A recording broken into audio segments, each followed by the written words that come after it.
জি, প্রথমেই আপনি আপনার নামটা একটু বলুন। আমার নাম পুতুল। পুতুল, বয়স কত এখন পুতুল আপনার? 27। 27 বছর বয়স। থাকেন কোথায়? থাকি যাত্রাবাড়ি। যাত্রাবাড়িতে থাকেন। জন্ম জেলা কোথায়? বরিশাল, পটুয়াখালী, মির্জাগঞ্জ। ঠিক আছে, শুরু করেন একেবারে যেখান থেকে মনে আছে আপনার জীবনের গল্প শুনবো আমরা। আমি অনেক ছোট, আমার সঠিক খেয়াল নাই, কিন্তু আমার মা একটা বাসায় কাজ করতো। আমি আমার মার পিছে পিছে যাইতাম। জায়গাটার নাম ভুলে গেলাম। হেরা ছিল খ্রিস্টান। খ্রিস্টান, আচ্ছা। হ্যাঁ, খ্রিস্টানের পাশে আমার মা কাজ করতো। তো আমি তো তখন অনেক ছোট, প্রায় মনে হয় 6-7 বছর হইব। তখন আমার মার কাছে আমি যাইতাম টাকার জন্য। ওই যে 1 টাকা করে দিত, 1 টাকা 8 আনা করে দিত। তখন তো ওই কুত্তা আমার একটা কামড় দিছিল। ওদের বাড়ির কুকুর? ওদের বাড়ির কুকুরে কামড় দিছিল। তো কামড় খাওয়ার পর আমার এত বড় একটা বড়ই দিছিল খাইতে।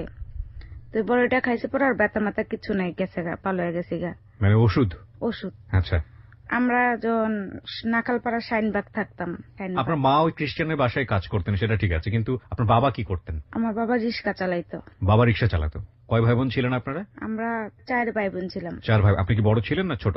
না, আমি 3 নাম্বার ছিলাম। 3 নাম্বার ছিলেন, আচ্ছা ঠিক আছে, বলেন। তারপর তো পাশে আমরা তো বস্তিতে থাকতাম, তো বস্তিতে ছেলে মেয়ে আছে, ওদের সাথে খেলাধুলা করতাম। তো তখন একটা ছেলে আমার অনেক ভালো লাগতো। প্রেম কি জিনিস বা ভালোবাসা কি জিনিস তখন বুঝতাম না। মানে তখন তো লেখাপড়াও করেন না? না, আমি কখনো লেখাপড়াই করিনি। লেখাপড়াই করেননি আপনি, আচ্ছা ঠিক আছে। ওদের সাথে ঘুরতাম, খেলতাম, ওই লাড্ডু খেলা, এই খেলা, এটি খেলতাম। ওরা আমার অনেক ভালো লাগতো। ওর মা ছিল না, বাপও ছিল না, দাদি ছিল, ওর দাদি পালতো। তোর একটা বড় ভাই ছিল, ওর নাম ছিল সালাম, আর ওর ভাইয়ের নাম ছিল কালাম। তো সালামের সাথে আমার খুব ভালো একটা সম্পর্ক। ও ছোট, আমিও ছোট। সালামের ভাই কালাম তো বিকাল হয়ে গেছে, বিকাল হয়ে যাওয়ার পরে আমি আইতে লইছি, খেলাধুলা করার পর আইতে লইছি। তো একটা গ্যারেজ আছে, ওই গ্যারেজের জায়গায় আগে অনেক জঙ্গল আছিল, ওই জঙ্গল আমার টেনে নিয়ে গেছিল। আচ্ছা। তো টেনে নেওয়ার পরে না, আপনার যে ছেলেটাকে ভালো লাগতো তার বড় ভাই? হ্যাঁ। আচ্ছা। তখন আমার নিয়ে যাওয়ার পরে আমার শরীরে আতাইছে। তখন আমার বয়স কত 6-7 বছর হইব। জি। তো ওগুলো ওই গ্যারেজে মানুষজন থাকে না, যেমন বড় বড় অফিসে চাকরি করে, এই গাড়ি ঘোড়া রাখে গ্যারেজ, ওই গ্যারেজ। তো একটা লোকে দেখছে, দেখা ওই লোক আবার লাডি লিয়ে আইছে। তো আমারে খেদাই দিছে, ওই দূরে গেছে গা। পরের দিন আমি মানে আমার এত ব্যথা, পরে আমার মায়েরে কইলাম, মা পরে যে দাদিরে কইলো, পরে অনেক বকাবাদ্য হয়েছে, উনি অনেক কিছু হয়েছে। পরে আমরা ওন থেকে দেশে গেলাম গা। দেশে অনেক কষ্ট।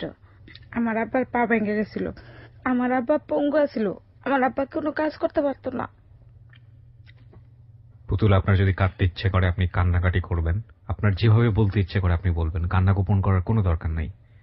আমার আব্বা এই পঙ্গু পাও নিয়ে কি করবো, কোনো কিছু করতে পারবো না। পরে কল বানায় না, কল চাপ কল, জি, ওগুলা ঠিক করতে গেছিল অনেক দূরে, বিভিন্ন দেশে দেশে যায়। পঙ্গু পাও নিয়ে গেছে, এমনও 3-4 দিন না খাইও রয়েছি। আমার মা দেশে মাসে ধান মলতো, মাসে চাউল দিত বা বাদ দিত, ওগুলো আনতো। একটা আমার 5 ভাই বোনের খাওয়াইতো। যেদিন চাল টেল না থাকতো, ওদিন 500 করে ফ্যান এনে খাইতাম, লবণ দিয়া একটু হলুদের গুঁড়া দিয়া গুলাই না খাইতাম। এরকম গেছের দিন। আমার একটা ফুপু আছে, হ্যাঁ ছোটবেলা বিয়ে হয়েছে একটা বুড়া লোকের লগে, এই জামাই মারা গেছে। পরে আমার ফুপু ওই একলাই থাকে, হ্যাঁ ধান চাল যাওয়ায় ওই থেকে আমগো দেয়। তখন আমগো অনেক অভাব। তখন আমার ছোট ভাইটা হয়েছে, তখন আমরা আবার ঢাকাইয়া পড়ি। আমি আমার বড় আপা মিরপুরে একটা বাসায় কাজ করতাম। আমার বড় আপা তো আমার 8 বছর বয়স। ছোট ভাই থেকে লঞ্চ আইসি, পরে আমি কই মা আমার ভাইটার জন্য কেউ না মারে, তুমি দেখো। এই কই আমি আয় পড়ছি। তখন থেকে আমি হারাই গেছি। আমার আপা যে বাসা আমার দিছিল, তারা তালিম করতো, ভোরবেলা উঠতে হতো। আমাদের দেশ গ্রামের মানুষ তো ভোরবেলা আজানের লগে লগে উঠতে যায়। আমিও উঠতে গেছি, আমার বড় আপা রুটি বানাইতেছিল, তখন আমি উঠে গেছি। আমার বড় আপা ইশারা করলো যে ওদিকে যা, আমি মনে করছি আমার বাইরে যেতে কইছে। তখন আমি বাইরে গেছি গা, রাস্তা খুঁজা পাই নাই। আর পরে আমি হারাই গেছি। হারাই যাওয়ার পরে একটা মহিলা আমার পাইছে, পাওয়ার পরে একটা মহিলা একটা বাসায় আমার কাজে দিছে। তখন আমি অনেক ছোট, আমি কোনো কামই করতে পারি না। মানে এটা কি ঢাকা শহরের ঘটনা? তখন তো আমি অনেক ছোট, কোনো কামই করতে পারি না। আমার দিয়ে আড়ি পেতল ধোয়াইতো, কাপড় চোপড় ধোয়াইতো, ঘরে সব কাম করাইতো। তারপর হেরা যেন কই বেড়াইতে গেছে, আমার তালা মেরে থেকে গেছে, আমার না খাওয়াই রাখছে। এই সকালবেলা গেছে, রাইতে এসে আমি সারাটা দিন না খাই রয়েছি। পরে মহিলা আইসে, পরে আমি কইকে দেন আমি যে আপনি দিয়ে গেছে নে, আমি হ্যার বাসায় যাবো। আমি হ্যারে কইলাম যে দেখেন খালা, আমার বোনের তো আপনি খুঁজে পাইলেন না, আমি এই বাসায় থাকবো না, আমার না খাওয়ায় রাহে আর আমারে সব কাম করায়। পরে ওই মহিলা আরেকটা বাসায় নিয়ে দিল। তখনও কি মায়ের খোঁজ, মানে পরিবারের খোঁজ পান না, আমি কতদিন পরের হারাইছি ঘটনা? 3 দিন হইছে, মানে 3 ঢাকা দিন? থেকে। 3 দিনের মাথায় অন্য একটা বাসায় দিয়ে দিল? আচ্ছা। মানে আমি দেশের থেকে যেদিন আইছি হুম। এর পরের দিন আমি হারাই গেছি। তখন তো আমি নাম ঠিকানা কিছু জানতাম না। তো আমার মিরপুর 11.5 পল্লবী আছে, ওই বাসায় নিয়ে গেছে। ওই বাসায় নেওয়া যাওয়ার পরে তার ছেলে আবার সাংবাদিক ছিল, নাম ছিল বাবু। আমি খালি কানতাম যে আমার ভাই মা বাপের লেগে সবাই লেগে কানতাম খালি। আর হেরা না আমার হুদুদি মারতো, করে সব কাম করাইতো, আর খালি মারতো। আর খালি আমার ভাইয়ের কথা মনে পড়তো আর আমার মার কথা মনে পড়তো, যে আমার ভাই কি খায়, আমার মা কি খায়। পরে হেনে আমি 3 বছর আসছিলাম। এরা ভালো মন্দ খাইতো, প্রতি শুক্রবার বন্ধ দিত, ভালো মন্দ রাখতো, আমাদের দিত না। আমি চেয়ে থাকলাম, আমার মারতো। তারপর অনেক কান্দাকাটি করতাম। পাশে ঘরে একটা মহিলা, কাজের লোক, ওই মহিলা আমার কান্দা হই না খালি কয় কি ছেলেটার কি মারা মারে, কেউ একটু ধরো না। পরে একদিন ওই মহিলা কয় কি তুমি দেশ কই। পরে আমি ঠিকানা কইলাম, কামগো দেশ এদিকে, তুমি আমার লগে চলো, তোমার মা বাপরে আমি খুঁজে দিমুনি। আমি খাওয়া যামু। পরে না এই মহিলার লগে না আমি সবকিছু রেডি, মহিলার লগে আয়া পড়মু। কেমনে কেমনে যেন জানি লাইছে যে আমি মহিলার লগে যামু। হে বসিতে যাই, হে মহিলারে দইরা কি বকা বকছে, আর আমার দুনিয়ার মারা মারছে। মারা পরে আমি এর কাছে আবার ঠিকানা দিছিলাম, যদি আমি পলায় টলায় যাই, যদি চুরি মুড়ি করি, এর লেগে হারামুন আমার ছবি টবি রাখা দিছিল। পরে ওই ঠিকানা আমার হাত ছেলে লঞ্চ উড়ে দিয়েছে। আমার 1 টাকা দেয় না, আমি 3 বছর রইলাম, আমার 1 টাকা দেয় নাই। তার মানে আপনার ঠিকানাটা ওরা আগে থেকে জানতো, তারপরেও বাড়িতে পাঠায়নি আপনাকে? এই অবস্থায় 3 বছর আপনাকে বাসায় কাজ করিয়েছে? আচ্ছা। 1 টাকাও দেয় না। আমি যে আমার দেশে বাড়ি থেকে বেরোতে দিত না আপনাকে, না, যাতে আপনি চলে যেতে না পারেন, এই জন্য বাড়ির মধ্যে সারাদিন বন্ধ করে রাখতো? হ্যাঁ। তারপরে 3 বছর পর আপনি বাড়ি গেলেন, কোনো টাকা পয়সা দিল না? না। পরে বাড়ি গেছি, বাড়ি যাওয়ার পর আমার মা বাপ তো মনে করছে মরে গেছে, অনেক ফকির ফাকর ধরছে। তারপর আমার মাথায় সেন্স আসিল না, আমি নাকি পাগলের মতো করছি। আমি কে ঘাস খাইছি, কে লতা খাইছি, পাতা খাইছি, এমন নাকি করছি। পরে আবার আমার মা ফকির ফাকর দেখাইয়া আমারে ভালো করছে। ভালো করার পরে আবার আইলাম ঢাকা। আমার বড় অপার লগে আবার ঢাকাইছি। ঢাকায় মহাখালী আসছিলাম। মহাখালী চাকরি করছি গার্মেন্টসে, 900 টাকা বেতন। তো বাইরে থেকে অফিসার আয় না, বড় বড় বাইরা, তো ছোট ছোট বাচ্চা করে রাখলে না, ওই অফিস বন্ধ করে আলায়। কয় কি যারা ছোট ছোট আছে না, ওগো বাদ দাও, তোর নাম গো বাদ দিয়ে দিছে। আমি তো আর চাকরি করতে পারতেছি না, কই যাবো। পরে একটা বাসায় কামে রাখলাম, 500 টাকা করে দিব, টুকটাক ঘরটর মোছা আগে পুষায় দেওয়া। পরে গেলাম, হেনে কাজ করলাম। তা আমার মেয়ে যে ফোন করছে আর মামি গো বাইতে, আমি করছি হ্যাঁ গো বাইতে। হ্যাঁ, মহিলাটা অনেক ভালো ছিল। ওই থেকে আবার কয় মাস কাম করে আবার আয়া পড়লাম, আবার চাকরিতে ঢুকলাম। আবার এই ওই বড় বড় বাইরে আইব, অফিস পোলাপেন বাচ্চা কাচ্চা নেওয়া যাবে না, নিল না, আবার বন্ধ করে দিল। পরে আরেকটা বাসায় কাজ করলাম, হ্যাঁ নাম হলো যে ঠিক আছে, নাম না হলে চলবে, বলেন আপনি, সমস্যা নেই। তার বাসায়, হ্যাঁ গো বাসায় আগে বাড়াছিলাম আমরা ছোটবেলা। আচ্ছা। একদিন রাত্রে অনেক রাইতে তার ঘরে মেহমান আইছিল। হ্যাঁ আবার ওই যে যারা ছবি টবি করে না, নায়ক নায়িকা, পরিচালকের মাইয়ার শ্বশুর বাড়ি ওইটা। আচ্ছা আচ্ছা। অনেক রাইতে হয়েছে, মেহমান টেমন আইছে না, তা আগে পুষাই দিতে দিতে অনেক রাইতে হয়েছে। পরে আমার কতটি খাওয়ার নেতা দিছে। পরে আমি এডি লই আইছি। তখন রাত কটা, 11:30 কি 12টা বাজে এমন হইব। আচ্ছা। তা আমার বড় আপা মনে করছে কি যে আমি পোলাপেনের লগে খেলতে গেছি। আর পরে আমার কয় কি যে তুই এত রাইতে কোন আনতে আইসস, তুই ঘরতে বাইরা, তুই ঘরে ঢুকবি না। তখন আমি কি করলাম, আমার ওই হাতে যে খাওয়ান গুলা থুইয়া আমি বাইরে গেলাম গা। আমার বড় আপা আবার ডাইল গুটনি লইছে আমার মারতে। আচ্ছা। তুমি কি যখন মারবো থাক, আমি ওখানে বইয়া থাই। কিন্তু আমার এটাও বাবা উচিত আসিল যে আমি আর বোন তো আমার তো আর বাইর করে দিব না, আমি এনে বইয়া থাই। আমি যদি এনে বইয়া থাকলাম, আমার বোনে তো 10 মিনিট পর আবার আমার খুঁজ দুই। আমি বয় আবার কি করলাম, গেলাম কারখানে। আমি নাখাল পরে একটা পাগলি আছে, জি, রাস্তার উপরে টুনায় ঘর দিয়া থই। আচ্ছা। তা আমি ওই যে ছেলেটার কথা কইলাম না প্রথমে, যে সালাম, তো ওই সালামের লগে আমি ঘুরতে গেছিলাম একদিন। জি, সালামের সাথে যাকে পছন্দ করতাম। আচ্ছা, তো তার সাথে ঘুরতে গেছেন। ও কি আপনার সমবয়সী ছিল, মানে একই বয়সী? হ্যাঁ। আচ্ছা, ঠিক আছে। ওর সাথে ঘুরতে গেছি কিভাবে, যেমন ওই যে বোটাবুটি হইলো না, জি, ওই সময়কার গল্প? হ্যাঁ, আচ্ছা যেদিন খালেদা জিয়া জিতছে সেদিনই আমরা ছবি দেখতে গেছিলাম হলে। আচ্ছা। এই ফার্স্ট আমি হলে যাই ছবি দেখতে ওই ছাড়ার লগে। হুম। ওরা দুইটা বন্ধু আছিল, সবে আমরা এক সাইজেরই ছোট। জি। তো কয় কি যে তোর লগে সালামের লগে কি সম্পর্ক আমি জানি। আমি কই শুনেন খালা, সালামের লগে আমার লগে কোনো সম্পর্ক নাই। আমি কদ্দুরা সেরি আর সালাম কদ্দুরা সেরা, যার লগে আমার লগে সম্পর্ক থাকবো। ওকে। এই কথা আমি কই আমি আইছি। কয় হুন, তোর বিপদ আপদে পড়লে তুই আমার কাছে আইস। তা আমি এই কথাটা চিন্তা করছি যে আমার বোনে আমার ঘরতে বাইর করে দিছে, আমি এই রাইতে কই যামু, আমি পাগলির ঘরে যেয়ে ঘুমাই। যে পাগলি আপনাদের এলাকায় পরিচিত ছিল? হ্যাঁ। ওকে। তা আমি এই রাইটু খালার কাছে যেয়ে ঘুমাই। হুম হুম হুম। তো এনে আমগো নাখালপাড়ার নাম করা সন্ত্রাস, নাম গুজা ফরিদ। গোজা ফরিদ। আচ্ছা ঠিক আছে, বলেন। তো আমারে আওয়ার টাইমে দেখছে যে আমি পাগলির লগে কথা কই। হে পাওয়ার যে পাগলির ঘরে গেছি, টুঙ্গের ঘর, হেনে গেছি, ওই আমার দেখছে। দেখে না আমি তো খাই না সারাদিন, কিছুই খাওয়ান তো আমি লইয়ে এসি, হেও খাইতে পারলাম না। তো ওই লোকটা কি করলো, তো নাখালপাড়া পাঠাইলো, নাখালপাড়ার গেট পাঠাইলো পাগলিরে, ওই চা আনলো আর পরোটা ডিম আনছে। এই গোজা ফরিদ? হুম। আচ্ছা। ওই চা ডিম রুটি পরোটা আনছে, ওগুলো আমার খাইতে কইছে। আচ্ছা, ওই সময়টাতে আপনার বয়স কত? আমি জাস্ট একটু জানার জন্যই জিজ্ঞেস করছি। তখন আমার বয়স 12, পুরা 12 বছর। 12 বছর বয়স। ঠিক আছে, বলেন। তখন আমি মাত্র ছোট ছোট প্যান্ট আছে না, প্যান্ট আর এরকম গেঞ্জি পিন্দি, জামা পিন্দি, এরকম কুচি দেওয়া সামনে দিয়া, ফ্রক যেটাকে বলে। হ্যাঁ। আচ্ছা ঠিক আছে, বলেন। তারপর ওই কি করলো, চা, আমি কিন্তু চা বানাইতে পারি, কিন্তু চা এত তিতা আমার বাপের বসে আমি খাইনি। তো না, চাটা আমি খাই, একটা পরোটা খাইছি, আমি তো স্বাধীন না খাই, একটা পরোটা খাইছি চা দিয়ে ভিজে ভিজে, কিন্তু চা এত তিতা। ওই চা খাওয়ার পরে আর কি হয়েছে না হয়েছে আমি কিচ্ছু জানি না। পরে সকালবেলা আমার মেজু বোন আর সেজু বোন এরা কামে যায় চাকরি করতে, তখন এই পাগলি আমরা কে দেখাই, তোর বোনে আমার এখানে হুইয়া রয়েছে, আমার পুরো শরীরে রক্তে ভিজা।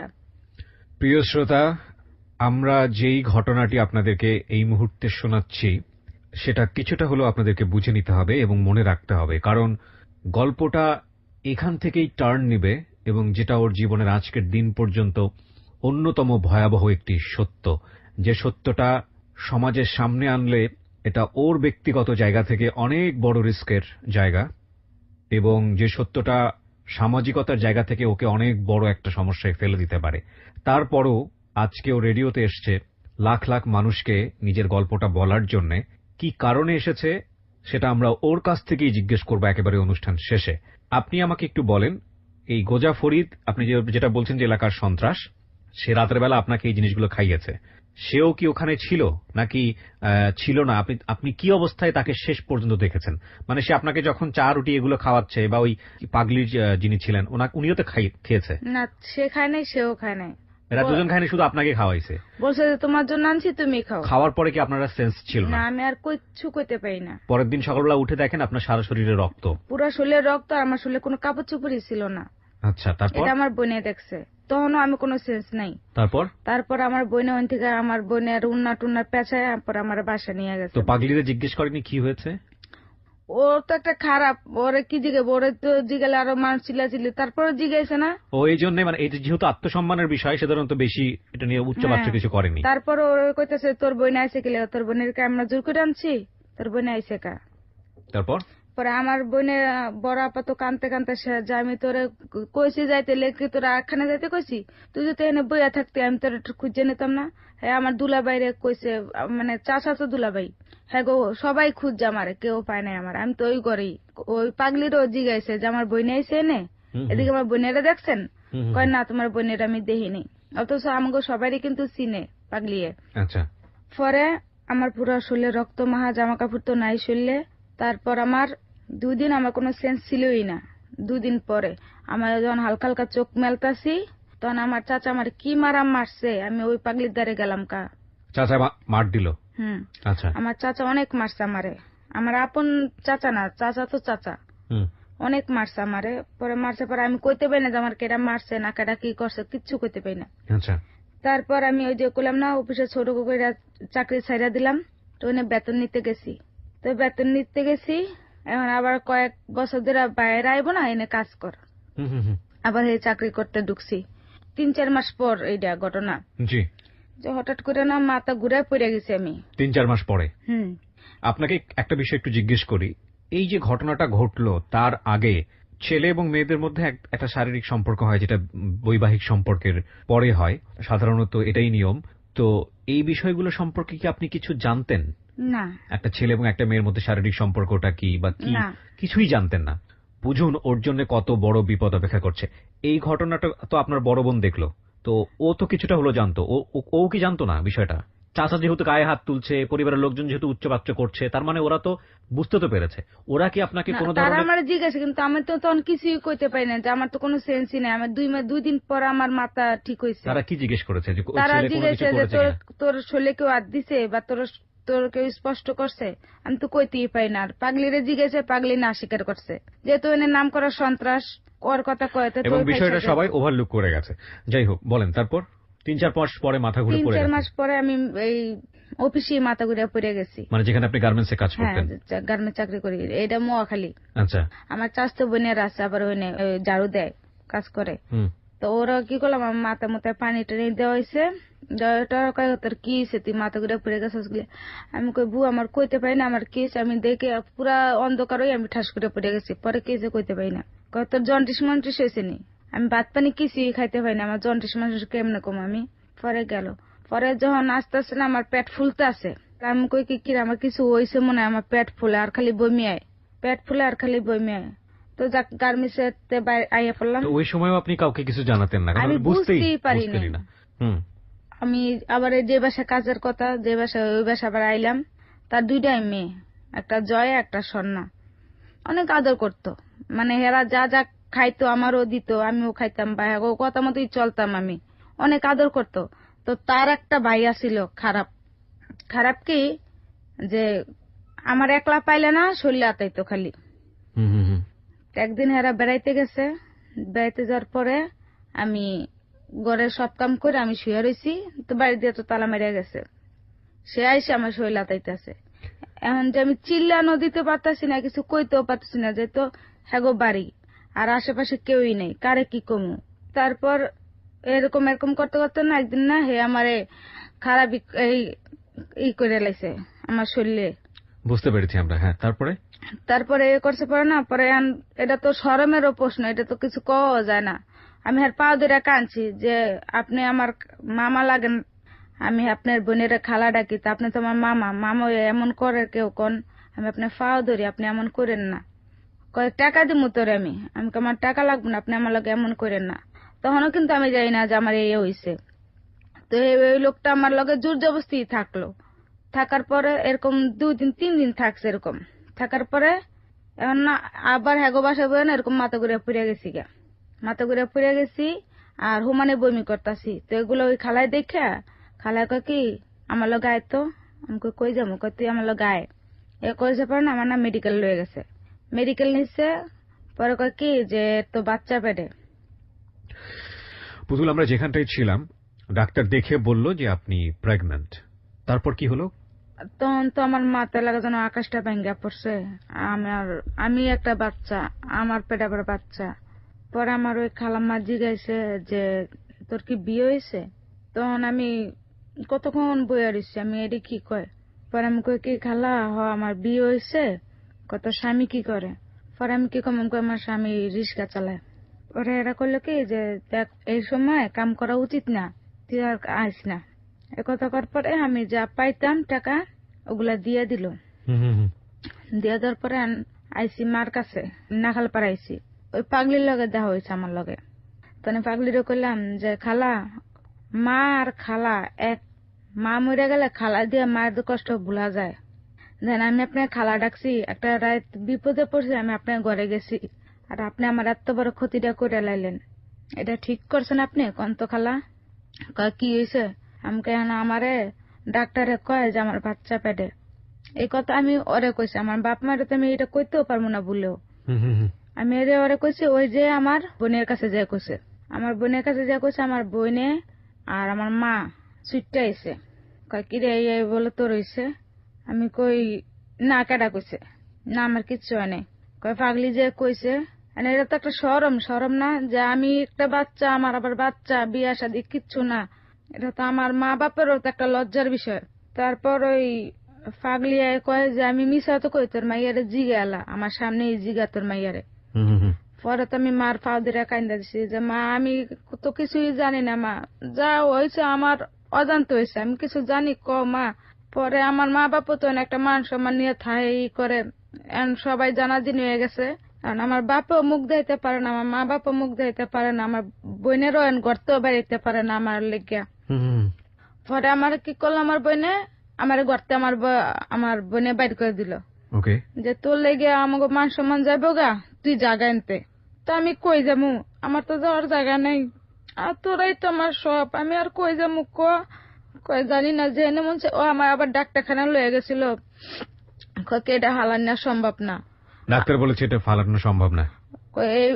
ওই তো একটা বাচ্চা, আর যদি ওর পেটেতে এইটা হালাই তাহলে তো ওই তো মেরে যাইব, এটা সম্ভব না। পরে কইছে, পরে আমার অনেক মারছে, আমার বড় পায় আমার মা মিলা অনেক মারছে আমারে, মারার পরে আমার বাইর করে দিছে, কয় তোর যেন এই এলাকায় না দেই, তোর যেনে মন চায় তুই হেনে যা। এই কথা করার পরে আমি এখন কই যামু, আমি তো যা 2 সেরানা কামাই করছি বাপ মায়েরই দিছি, আমার বাপের পা বাল না, আমরা সব ভাই বোনের ছোট ছোট, আমরা 1 বছরের ছোট বড় ভাই বোন। আচ্ছা, আমার ঘরতে বাইর করে দিল, আমি রাস্তায় রাস্তায় ঘুরলাম হাড়ার দিন, আমাকে রাত করে তো ঘরে নিব, রাস্তা হাড়া দিনে হাড়া রাত ঘুরছি, এখন ওই নাখাল পাড়া তো সরতে বড় হয়েছি, সবাই চিনে। মানে আপনি আপনাকে সত্যি সত্যি বাসা থেকে বের করে দিয়েছে? বাসাতে বাইর করে দিছে সবাই মিলে? সবাই। পরে আমার মা আব্বারে সবাই চিনে, কয় ওই যে দেওয়া না আজেরিয়ার মাইয়া বাচ্চা পেটে, দেওয়া না ওই দেওয়া না আজেরিয়ার মাইয়া বাচ্চা পেটে।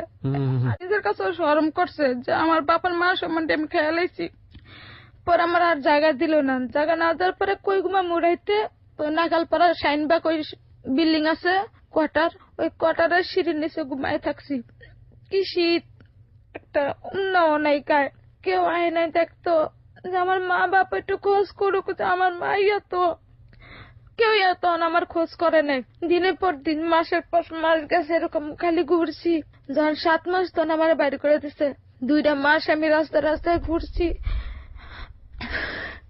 আমি বরাবর বিয়ে দেবো দেখতে এসে আমার অনেক খিদা লাগছিল, বাচ্চা পেটে অনেক কিছু খাইতে হতে ইচ্ছা করে, আমার অনেক খিদা লাগছে। আমি আমার তো ওদিন আমার মা বাপ না মেহমান আইবো দেখতে এসে মাইয়া, তো অনেক কিছু রাঁধছে না, তাকে খাওয়াইছে এটি করছে, আমি জানলা দিয়ে না চাই আছি, আমাকে মা আমার কিছু খাইতে, আমার খিদা লাগছে।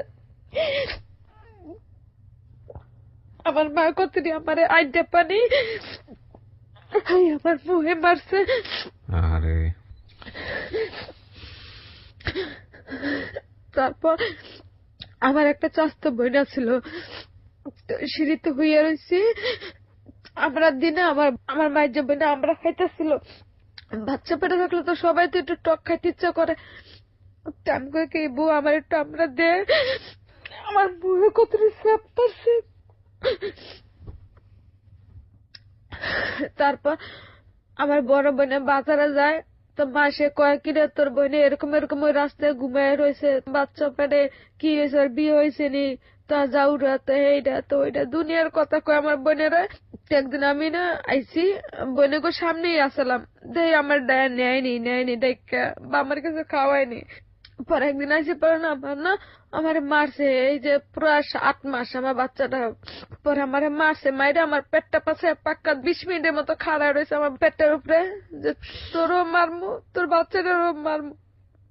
পরে আমার বোনের একটা বান্ধবী ছিল, ওই ঠেলে সরাইছে, ওরা তো মারতে তোর বোনেরই মেরে বিকু, আমার বোন না, ওরে মাইরে মান সম্মান যা দিয়ে না বাসে হ্যাঁ রাখা লাভ আছে।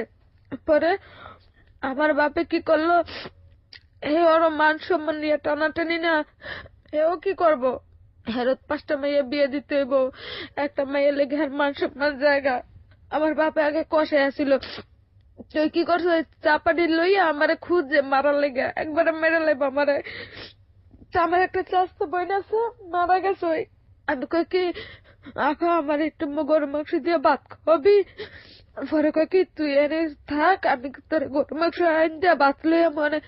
পরে আমার এই আফা গরু মাংস আইন দেয়া ভাত লইয়াছিল, আমি 2 কামড় খাইতেও পাইনি। পরে আরেকজনে কয় কি যে ওরে মারার লেগে আর বাপে সাপারি লই আইছে, তো আমার কয় কি যে হুন যদি বাচ্চা চাচ্ছে লেন দিয়ে পলাই আর কই যাবো আমি, আমি তো এই মহাখালী ছাড়া তার কোনো কিছু চিনি না। এই আটতে আটতে আটতে আটতে মহাখালী তখন ব্রিজটা হয় নাই পুরা। কি বৃষ্টি, 7 দিনের বৃষ্টি, বৃষ্টিতে ভিজি রোদে হুগাই, বৃষ্টিতে ভিজি রোদে হুগাই। পরে গেলাম আপনার দেশে। দেশে যাওয়ার পরে ভাড়াও নাই, এই লঞ্চের ছাদে বইয়া রয়েছি, বৃষ্টি সারা রাত বৃষ্টি পড়ছে, বৃষ্টিতে ভিজে ভিজে বইয়া রয়েছি। পরে নামাই দিয়েছে, নামাই দেওয়ার পরে আমার ফুপুর কাছে গেছি। আমার ফুপু আমার জায়গা দেয় নাই প্রথমে, কই কাঁদটা না কাঁদটা, তোর বাপ মায়া নেই কিছু না, আমি কারে কি কমু, আমি এটা রাখতে পারবো না। আজকে যদি তোর মায়াই তো লগে তাহলে রাখতে পারতাম, আমি আর রাখতে পারবো না। একটা ঠোঙা করে কয়টা ভাত টুকানে ডাল দিয়া আমার এই লঞ্চে পাঠাইয়া দিছে, কয় জায়গা ঢাকা। পরে আবার এই লঞ্চে আবার ঢাকাইছি। আমার মায়ের বাজার আইসে, পরে মাল পাও দিয়ে কান দিয়ে আর কই, মা গো আজকে যদি আমার বিয়ে দিতাম বা আমার হে করে যদি বাচ্চা কাচ্চা হইতো, মা তুমি আমার রাখতে না, কো তুমি আমার করো না মা, আমার একটু দয়া করো। পরে আমার মা বাপের জন্য কি ভাববে চিন্তা, পরে আমার মারে নিয়ে আমার পাঠাই দিল আমার দেশে। লঞ্চের কোনায় আমি খাড়ায় রয়েছি, আমার মা আমার লঞ্চে ধাক্কা দিয়ে হালাইতে লেছিল, আর আমি এদিকে ফিরছি, পড়ার পারে নাই। মানে ধাক্কা দিয়ে আপনাকে পানির মধ্যে ফেলে দিবে? পরে আমি আমার মার দিকে ঘুরছি, পড়ার পারে নাই হালাইতে। কি করলেন আপনি তখন? মাকে কি বললেন? ওরা আরো মানুষজন আসছিল না, আমার ভাই এমনি ওখানে আমার ধাক্কা দিতে লেছিল। পরে আমি আবার এদিকে ফিরছি, পড়ার পারে নাই। তোর মতো মাইয়া মরে গেলে ভালো হইতো, আমি যদি জানতাম তুই এমন করবি তা নুন খয়ে মাইনা তুইতাম। কেউ কি জানে না করেনি। এই এই যে মা, আমরা তো জানি যে পৃথিবীর সবচাইতে শ্রেষ্ঠ সম্পদ হচ্ছে তার মা। কখন একটা মা তার সন্তানকে ভাবে মেরে ফেলতে চায়? যখন আমাদের সামাজিকতা তাকে বাধ্য করে। এরা তো একেবারে প্রান্তিক পর্যায়ের মানুষ, দিন এনে দিন খায়। আপনারা শুনেছেন প্রথম দিকে যে বর্ণনা পেয়েছে, ফ্যানের ভিতরে লবণ দিয়ে হলুদ দিয়ে কোন রকম খেয়ে থাকতো, 3 দিন খাবার পেত না। এই রকম মানুষদের আত্মসম্মান, মধ্যবিত্ত মানুষদের আত্মসম্মান, উচ্চবিত্ত মানুষদের আত্মসম্মানের 3টে স্তরের বিভিন্ন রকমের পার্থক্য আছে। একেবারে প্রান্তিক পর্যায়ের একেবারে নিম্নবিত্ত পরিবারের মানুষেরা, এদেরও যে প্রকট আত্মসম্মান, এবং সেখানে ওর যে কনসিভের ব্যাপারটা, সেটার শুধুমাত্র পরিচয় নেই বলে একটা অপ্রাপ্ত বয়স্ক কিশোরী যে জানে না সে রেপড হয়েছে, তাকে ঘুমের ওষুধ খাইয়ে এই কাজটি করা হয়েছে এবং সে সেটা জানে না, তার প্রতি যে সামাজিকভাবে অন্যায় আচরণ করা হচ্ছে, পারিবারিকভাবে অন্যায় আচরণ করা হচ্ছে। নিজের মা তাকে মেরে ফেলতে চাচ্ছে, বাসা থেকে বের করে দিয়েছে, সে ঘটনা তো মুখ থেকে শুনলেনি, কিন্তু তাকে ধাক্কা দিয়ে মেরে ফেলতে চাচ্ছে।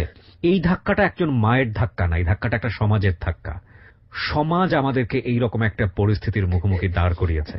একটা মেয়ে পরিচয়হীন ভাবে যদি কনসিভ করে এবং সেখানে যদি তার কোনো হাতও না থাকে, সমাজের আমি কিবরিয়া থেকে শুরু করে যারা লাখ লাখ মানুষ এখানে শুনছেন, প্রত্যেকের দৃষ্টিভঙ্গি একেবারে 99.9% দৃষ্টিভঙ্গি হবে এই মেয়েটা খারাপ, যে কারণেই মারা ধাক্কা দিতে বাধ্য হয়। বলুন আপনি। তারপর আবার ফুপুর কাছে আমার থুইয়া, আমার ফুপুরে কয় যে মাসে আমার 500 করে টাকা দিব। আর তখন তো মোবাইল আসছিল না, চিঠির যুগ, আর চিঠি লিখে দিব। থুইয়ার পর 15 দিন তখন আমার না আমাস হয়, কি ব্যথা, রক্ত পানি আগেই ভেঙে গেছে। আমি তো বুঝি না রক্ত পানি কি। আমার ফুপুরও কোনো বাচ্চা কাচ্চা নাই, হেও বুড়া কালে ওই জামাই মারা গেছে।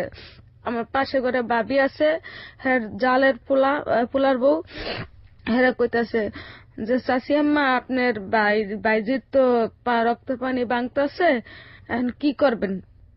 পরে কয় কি যে আমি কি করবো। আর পরে ব্যথা উঠছে, ব্যথা উঠার পরে সবাই কইছে আরে ডাক্তারখানা না নিলে বাঁচবো না, অত ওই বাঁচবো নাইলে ওই বাঁচবো। আমি এখান থেকে আপনাকে একটা প্রশ্ন করতে চাই।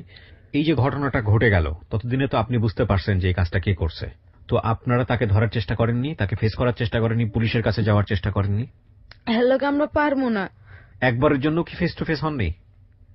একটু মুখে বলেন, কারণ রেডিও তো শুনতে পাবেন অনেকে। না, একবারও না। ওই সময় পর্যন্ত একবারও না? না। তাকে গিয়ে জিজ্ঞেসও করেননি? না, তারা জিজ্ঞেস করলেই তো আমার বাপ আপনি মেরে লাইতো। ও অনেক বড় সন্ত্রাস।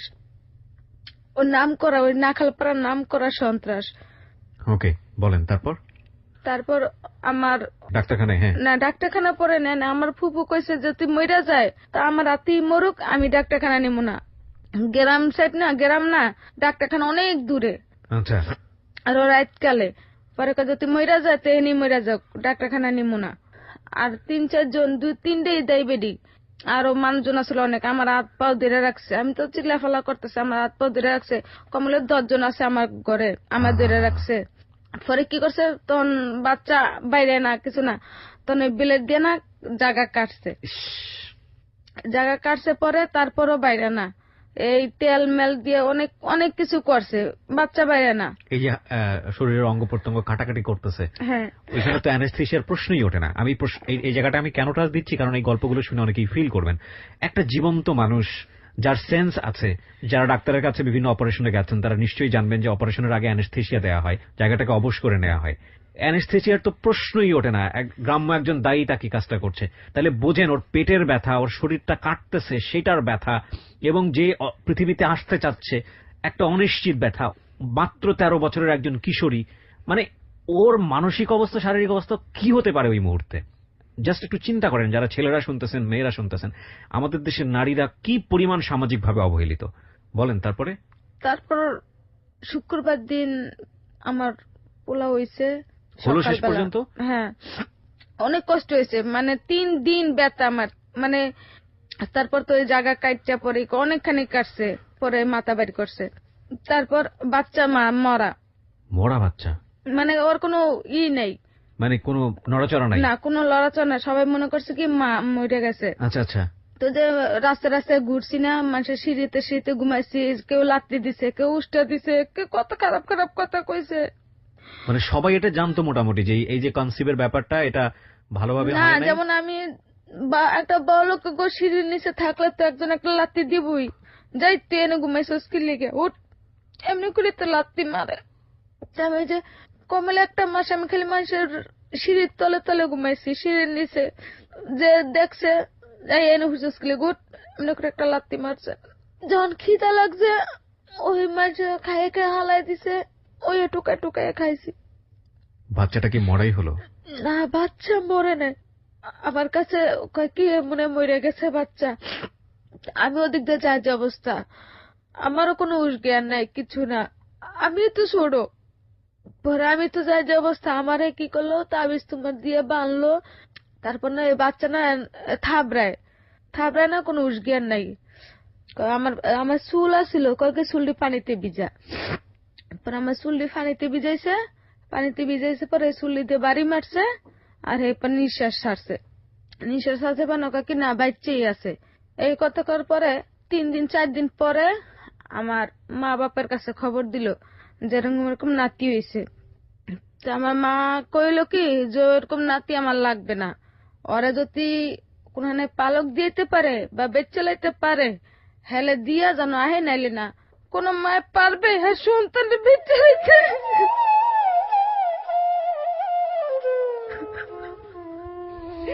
পাপ তো আমি করছি, অন্যায় আমি করছি, বাচ্চা তো করে নাই। আমার বাচ্চারা কেমনে বেচবো আমি, কেমনে এখানে দিব পালক?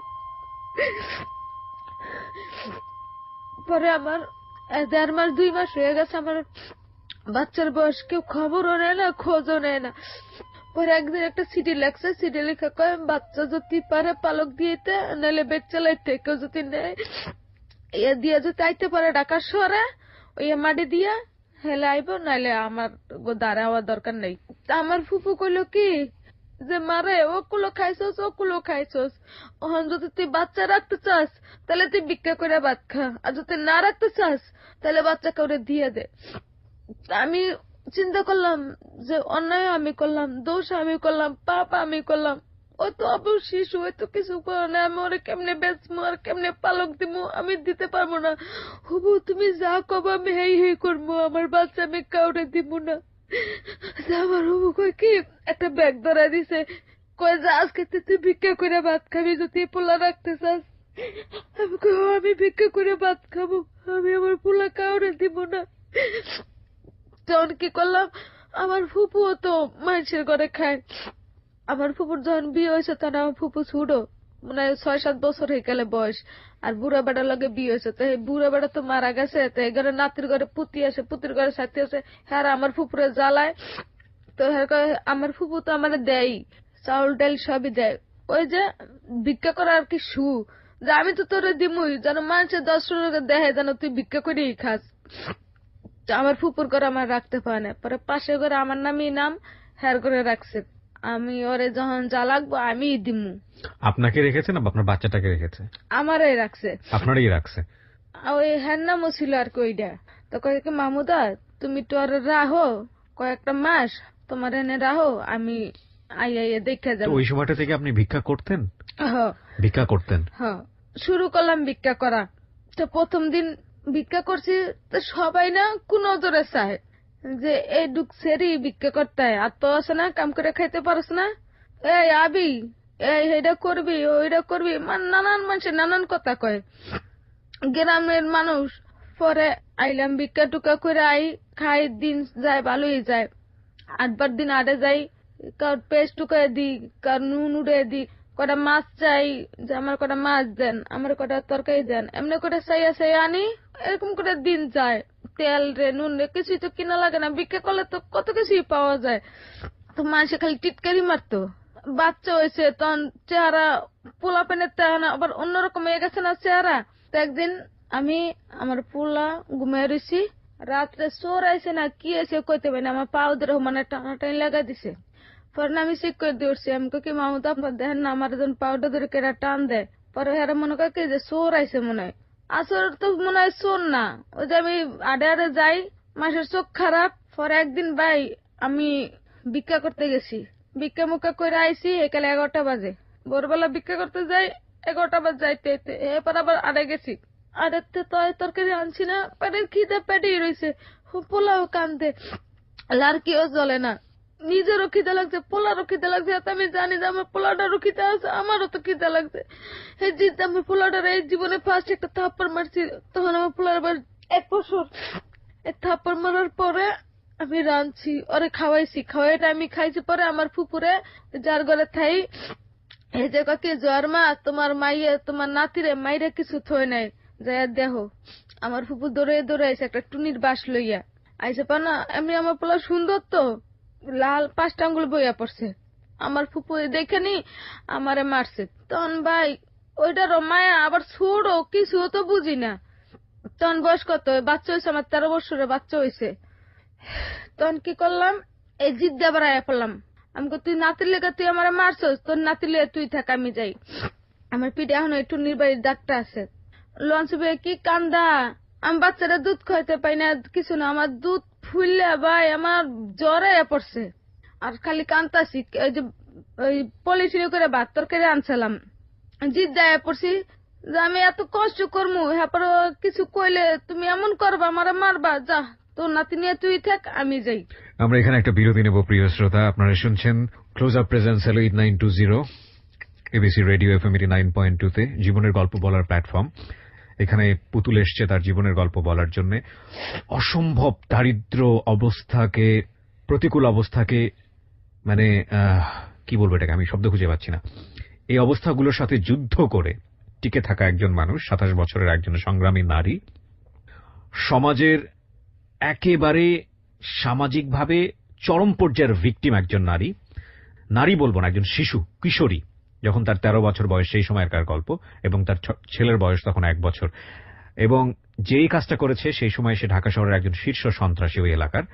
আর পরিবার সমাজ সবকিছু বাদ দিয়ে, দেখেন আমি যে বলি যে মা হচ্ছে শ্রেষ্ঠ সম্পদ, একজন মা তার সন্তানকে ফেলে দিচ্ছে সামাজিকতার দায়ে। পুতুলের মা তাকে ধাক্কা দিয়ে মেরে ফেলতে চাচ্ছে সামাজিকতার দায়ে লঞ্চের উপরে। আর সেই মা যখন বাচ্চা হলো 12 বছর, ও বোঝে না মা কি জিনিস, ও বোঝে না শারীরিক সম্পর্ক কি জিনিস, ও বোঝে না সংসার কি জিনিস। এত কষ্ট করে 3 দিন পেইন নিয়ে যখন বাচ্চাটা হয়েছে, মুহূর্তের মধ্যে সেটার জন্য সে ভিক্ষার ঝুলি নিয়ে নেমে গেছে সমাজ সংসার সবকিছু ত্যাগ করে বাচ্চাটাকে নিজের কাছে রাখার জন্য। মানে জীবনের গল্প বহুত শুনেছি ভাই, বিলিভ মি। আজকের এই গল্প শেষ পর্যন্ত আমি মানে শুনতে পারবো কিনা আমার নিজেরই খুব, মানে আমি যে কি ফিল করছি আমি বোঝাতে পারবো না। আমি ছোট্ট একটা বিরতি তুলে আমরা যেখানটায় ছিলাম, ফুপুর হাতের মার খেয়ে অভিমান করে লঞ্চে উঠেছেন এবং লঞ্চে ওঠার পরে আপনার যে অবস্থা শুনি। তারপর আমি লঞ্চ উঠে পড়ছি, মানুষের জিগেতে জিগেতে যে মহাখালী কত দূর, মহাখালী কত দূর। সদরঘাট থেকে আটটা আইছি, আটটাতে না আর পারি না আটতে। পরে যে উদ্যান আছে না, জি, যে উদ্যানে আইনা বইছি, তখন আমি যাই না যে এটা যে উদ্যান। তো একটা চার জিগাই যে আমাকে কি চাচা মহাখালী আর কত দূর এনতে, তুমি এনতে সোজা যাবা পাবা। তো বিকাল হয়ে গেছে, তো একটা ছেড়ে আমার ছেড়ে চা খায় আর সিগারেট খায়। তো আমার না আমি কান্তাছি আর না খাওয়া, ওই ভাত আনছি লঞ্চে খাই নেই। আচ্ছা, এই পোলার চিন্তা যে আমার পোলায় কি খায়, আমার পোলা তো দুধ ছাড়া তো কিছুই খাইবে না, আমার পোলা তো না খাই মরে যাবো গা। আচ্ছা, এই চিন্তা করতেছি আর খালি কান্তাছি। তো এর মধ্যে ছেড়ে কয় কি যে তুমি কান্দো কা, তুমি কই যাবা? আমি কই কি আমার 1 বছরের পোলা থুই আমি ঢাকা শহর আইছি, আমার কোনখানে যাওয়ার জায়গা নাই, আমার যদি একটা কাম দেন আমি কাম করতে পারবো। ওকে, আমি সব কাম পারি, আমি বাসা ভিতরে কাম করছি আগে। আচ্ছা, পরে কইলো কি যে তুমি সব কাম পারো? আমি কই আমি সব কাম পারি। সেটি কি করলো, আমারে সন্ধ্যার সময় না আমারে একটু লিপস্টিক দিল ঠোঁটে, দিল আর মাথাটা আশ্রয় দিল, একটু সোনো দিল। তুমি এনে খারাও, তোমার লেগে লোক পাড়ায় রোগ বা করে রাখছি, আইয়া তোমার লইয়া যাবো। আমি কইছি আমার লেগে লোক বা করে রাখছে, আমার লইয়া যাবো। আচ্ছা যাম। আমি কই আপা বেতন দিব কত? কয় হেডা তুমি হেনে যে কথাবার্তা কয়ে লইও যে বেতন দিব কত। আচ্ছা, আমি কইছি আচ্ছা। এখন খারাইয়া রয়েছি তো রয়েছি, শরীরে সিগারেট খায়, ওই বেড়াগুলোকে কথা কয়, আশা মাক্কামাকি করে। তেন আমি কই কি আপা কই আইলো না দি? কই আইবো, তুমি খারাও। তা আমি ওখানে খারাই রয়েছে জিয়া উদ্যানে। পরে না একটা ওই মাইক্রো গাড়িতে করে একটা লোক আইলো, লোক ছেলে লোক জানে কোন কি কি কথা কইছে, কয় যে এই লোক তোমার কাম দিব, তুমি যাও। তা আমি কইছি আচ্ছা। আর আমি মহাখালী, তাহলে আমি মহাখালী যাই আগে, মহাখালী থেকে পরে আমি হেদার যাবো না, আপনি আমার লোক গান। কয় না মহাখালী এখন যাওয়া লাগবো না, তোমার যেদিন ছুটি দিব না তুমি সেদিন আই আমার লোক এনে দেখা করো, আমি আবার তোমার মহাখালী লয়ে যাবো অনে। আচ্ছা, আমি কইছি আচ্ছা। বেড়া আমারে লয়ে গেল, কোন জায়গায় যেন লয়ে গেছে আমারে। আমার একটা ঘরে নিয়ে থুইলো, কয় তুমি এনে বহো। আমি কই আচ্ছা। আমি কই কি কাম করবো? কয় তুমি এনে বহ, আমি আইতেছি। আইতেছি কইয়া ওই একটা প্যাকেট কিনে আনছে। তখন তার ওই বুঝতাম না। আচ্ছা, আচ্ছা, তখন আমরা ওই যে বেলুন ফুলাইতাম না, ছোটবেলা বেলুন ফুলাইতাম, তাই মনে করছি বেলুন আনছে। তার না বেড়া আমার কয় কি খুলো। আমি কই কি খুলবো আপনারে? কয় খুলো। আমি কই কি খুলবো? কয় তোমার কাপড় চোপড় খুলো। আমি কই কে আমার কাপড় চোপড় আমি আপনার খুলতে যাবো? আমি আপনার এনে কামের লেগেছি, আমি তো আপনার কাপড় চোপড় খুলতে লেগাই নেই। কয় আরে ছেড়ে বকা দিয়ে কইছে, কারে ছেড়ে ওই ছেড়ে আমি টিয়া দিছি তোরে ভাড়া করে আনছি। পরে আমি বেটা পা ধরে কাঁদছি। আমি কই দেখেন আমার ছোট্ট একটা বাচ্চা আছে, আমি ছোট্ট বাচ্চাটা থুই আমি আইছি, আপনি আমার ছেড়া দেন, আপনি আমার বাপ লাগেন। এমনি করে কইছি। বেটা বয়স কই আসলো, আমি আপনার হাতে ধরে পায়ে ধরে আপনি আমার ধর্ম বাপ, আপনি আমার ছেড়া দেন, আমি একটুখানে বাচ্চা থুই আমি আইছি ঢাকা শহর না কইয়া, আপনি আমার ছেড়া দেন। অনেক কান্দা কাঁদছি, অনেক কান্দা কাঁদছি। বেটা হুনে না, বেটা কয় তোর টেয়া জানছি না, আমি তোর হুনমুখী লেগে ওই ছেড়ে আমার টেয়া দিব ফিরত, তোর টেয়া জানছি না। এমনি করার পরে কি করবো ভাই, আমার তো করার কিছু নাই আছে, আমার ওই নাচপত্র বান্ধা। ওই কি করলো ওই বেড়া আমার লগে 2-3 বার থাকলো। আমি বেতায় উঠতেও পারি না, কিছু করতেও লড়তেও পারি না, সরতেও পারি না। এই বেতা শরীরে দিয়ে আমার বেড়ায় ভোরবেলা বাইর করে দিছে। আমি তার রাস্তাঘাট চিনি না, এখন আমি কই যাবো? পরে এই মানে ওখানে একটা গোল চক্কর আছে আর কি, ও এমন জায়গায় নিছে। পরে ওই যে একটা গোল চক্কর আছে, ওই গোল চক্করে জিগাইতে জিগাইতে জিগাইতে জিগাইতে জিগাইতে জিগাইতে আবার এই ইতে আইসি, এই জিয়া উদ্যান আইসি। জিয়া উদ্যান আইসি না শরীরে দেখি না। পরে ওখানে চার দোকান আছে। আমি কই কি চাচা আমি যে কালকে এনে সেরি আমার লোক কথা কইলে সেরি কই, ওই জঙ্গলে হুইয়া রয়েছে দেখ, সেরের বাসা বাড়ি নেই। পরে কই জঙ্গলে হুইয়া রয়েছে দেখ। পরে আমি গেছি, যার পর আমি কই কি আপা আপনার কামটা ঠিক করলেন কোন দি? পরে ছেড়ে আমারে মারছে। কয় কি করছি তোর? আমি কি করছি? তুই কইছিস না কামের কথা, তুই কামের কথা কইছিস দেখি তো আমি তোর কাম ভাগ করে দিছি। আমি এই কামের কথা কইছি আপা কোন দি? আমি এই কামের কথা কইছি আপনারে? পরে হেন যে মায়ের গুতা খাইয়া পরে আমি মোয়াখালী খুঁজতে খুঁজতে আবার মোয়াখালী আইছি। মহাখালী আইসি পরে 3 দিন থাকছি মহাখালী। এন্ড আমি দেশে যাবো, আমার হেঁটে হতো না, এটা হতো লাগবে মানুষের। আমার আব্বারে কইতেছি যে আব্বা আমি আইসি, এখন কাম কাজ করবো, চাকরি বাজা করবো, কাম কাজ করবো, সবই তো আপনারই দিমু, তো আমার জায়গা দেন। আর আমার পোলাটা কয় পোলা টোলা এনে আনবার লাগবো না, এনে পোলা টোলা আনতে পারবি না, মন ছেলে একলা থাকবি না, মন ছেলে না। তোরা কইছি না পোলা দিয়ে দিতে কাউরে।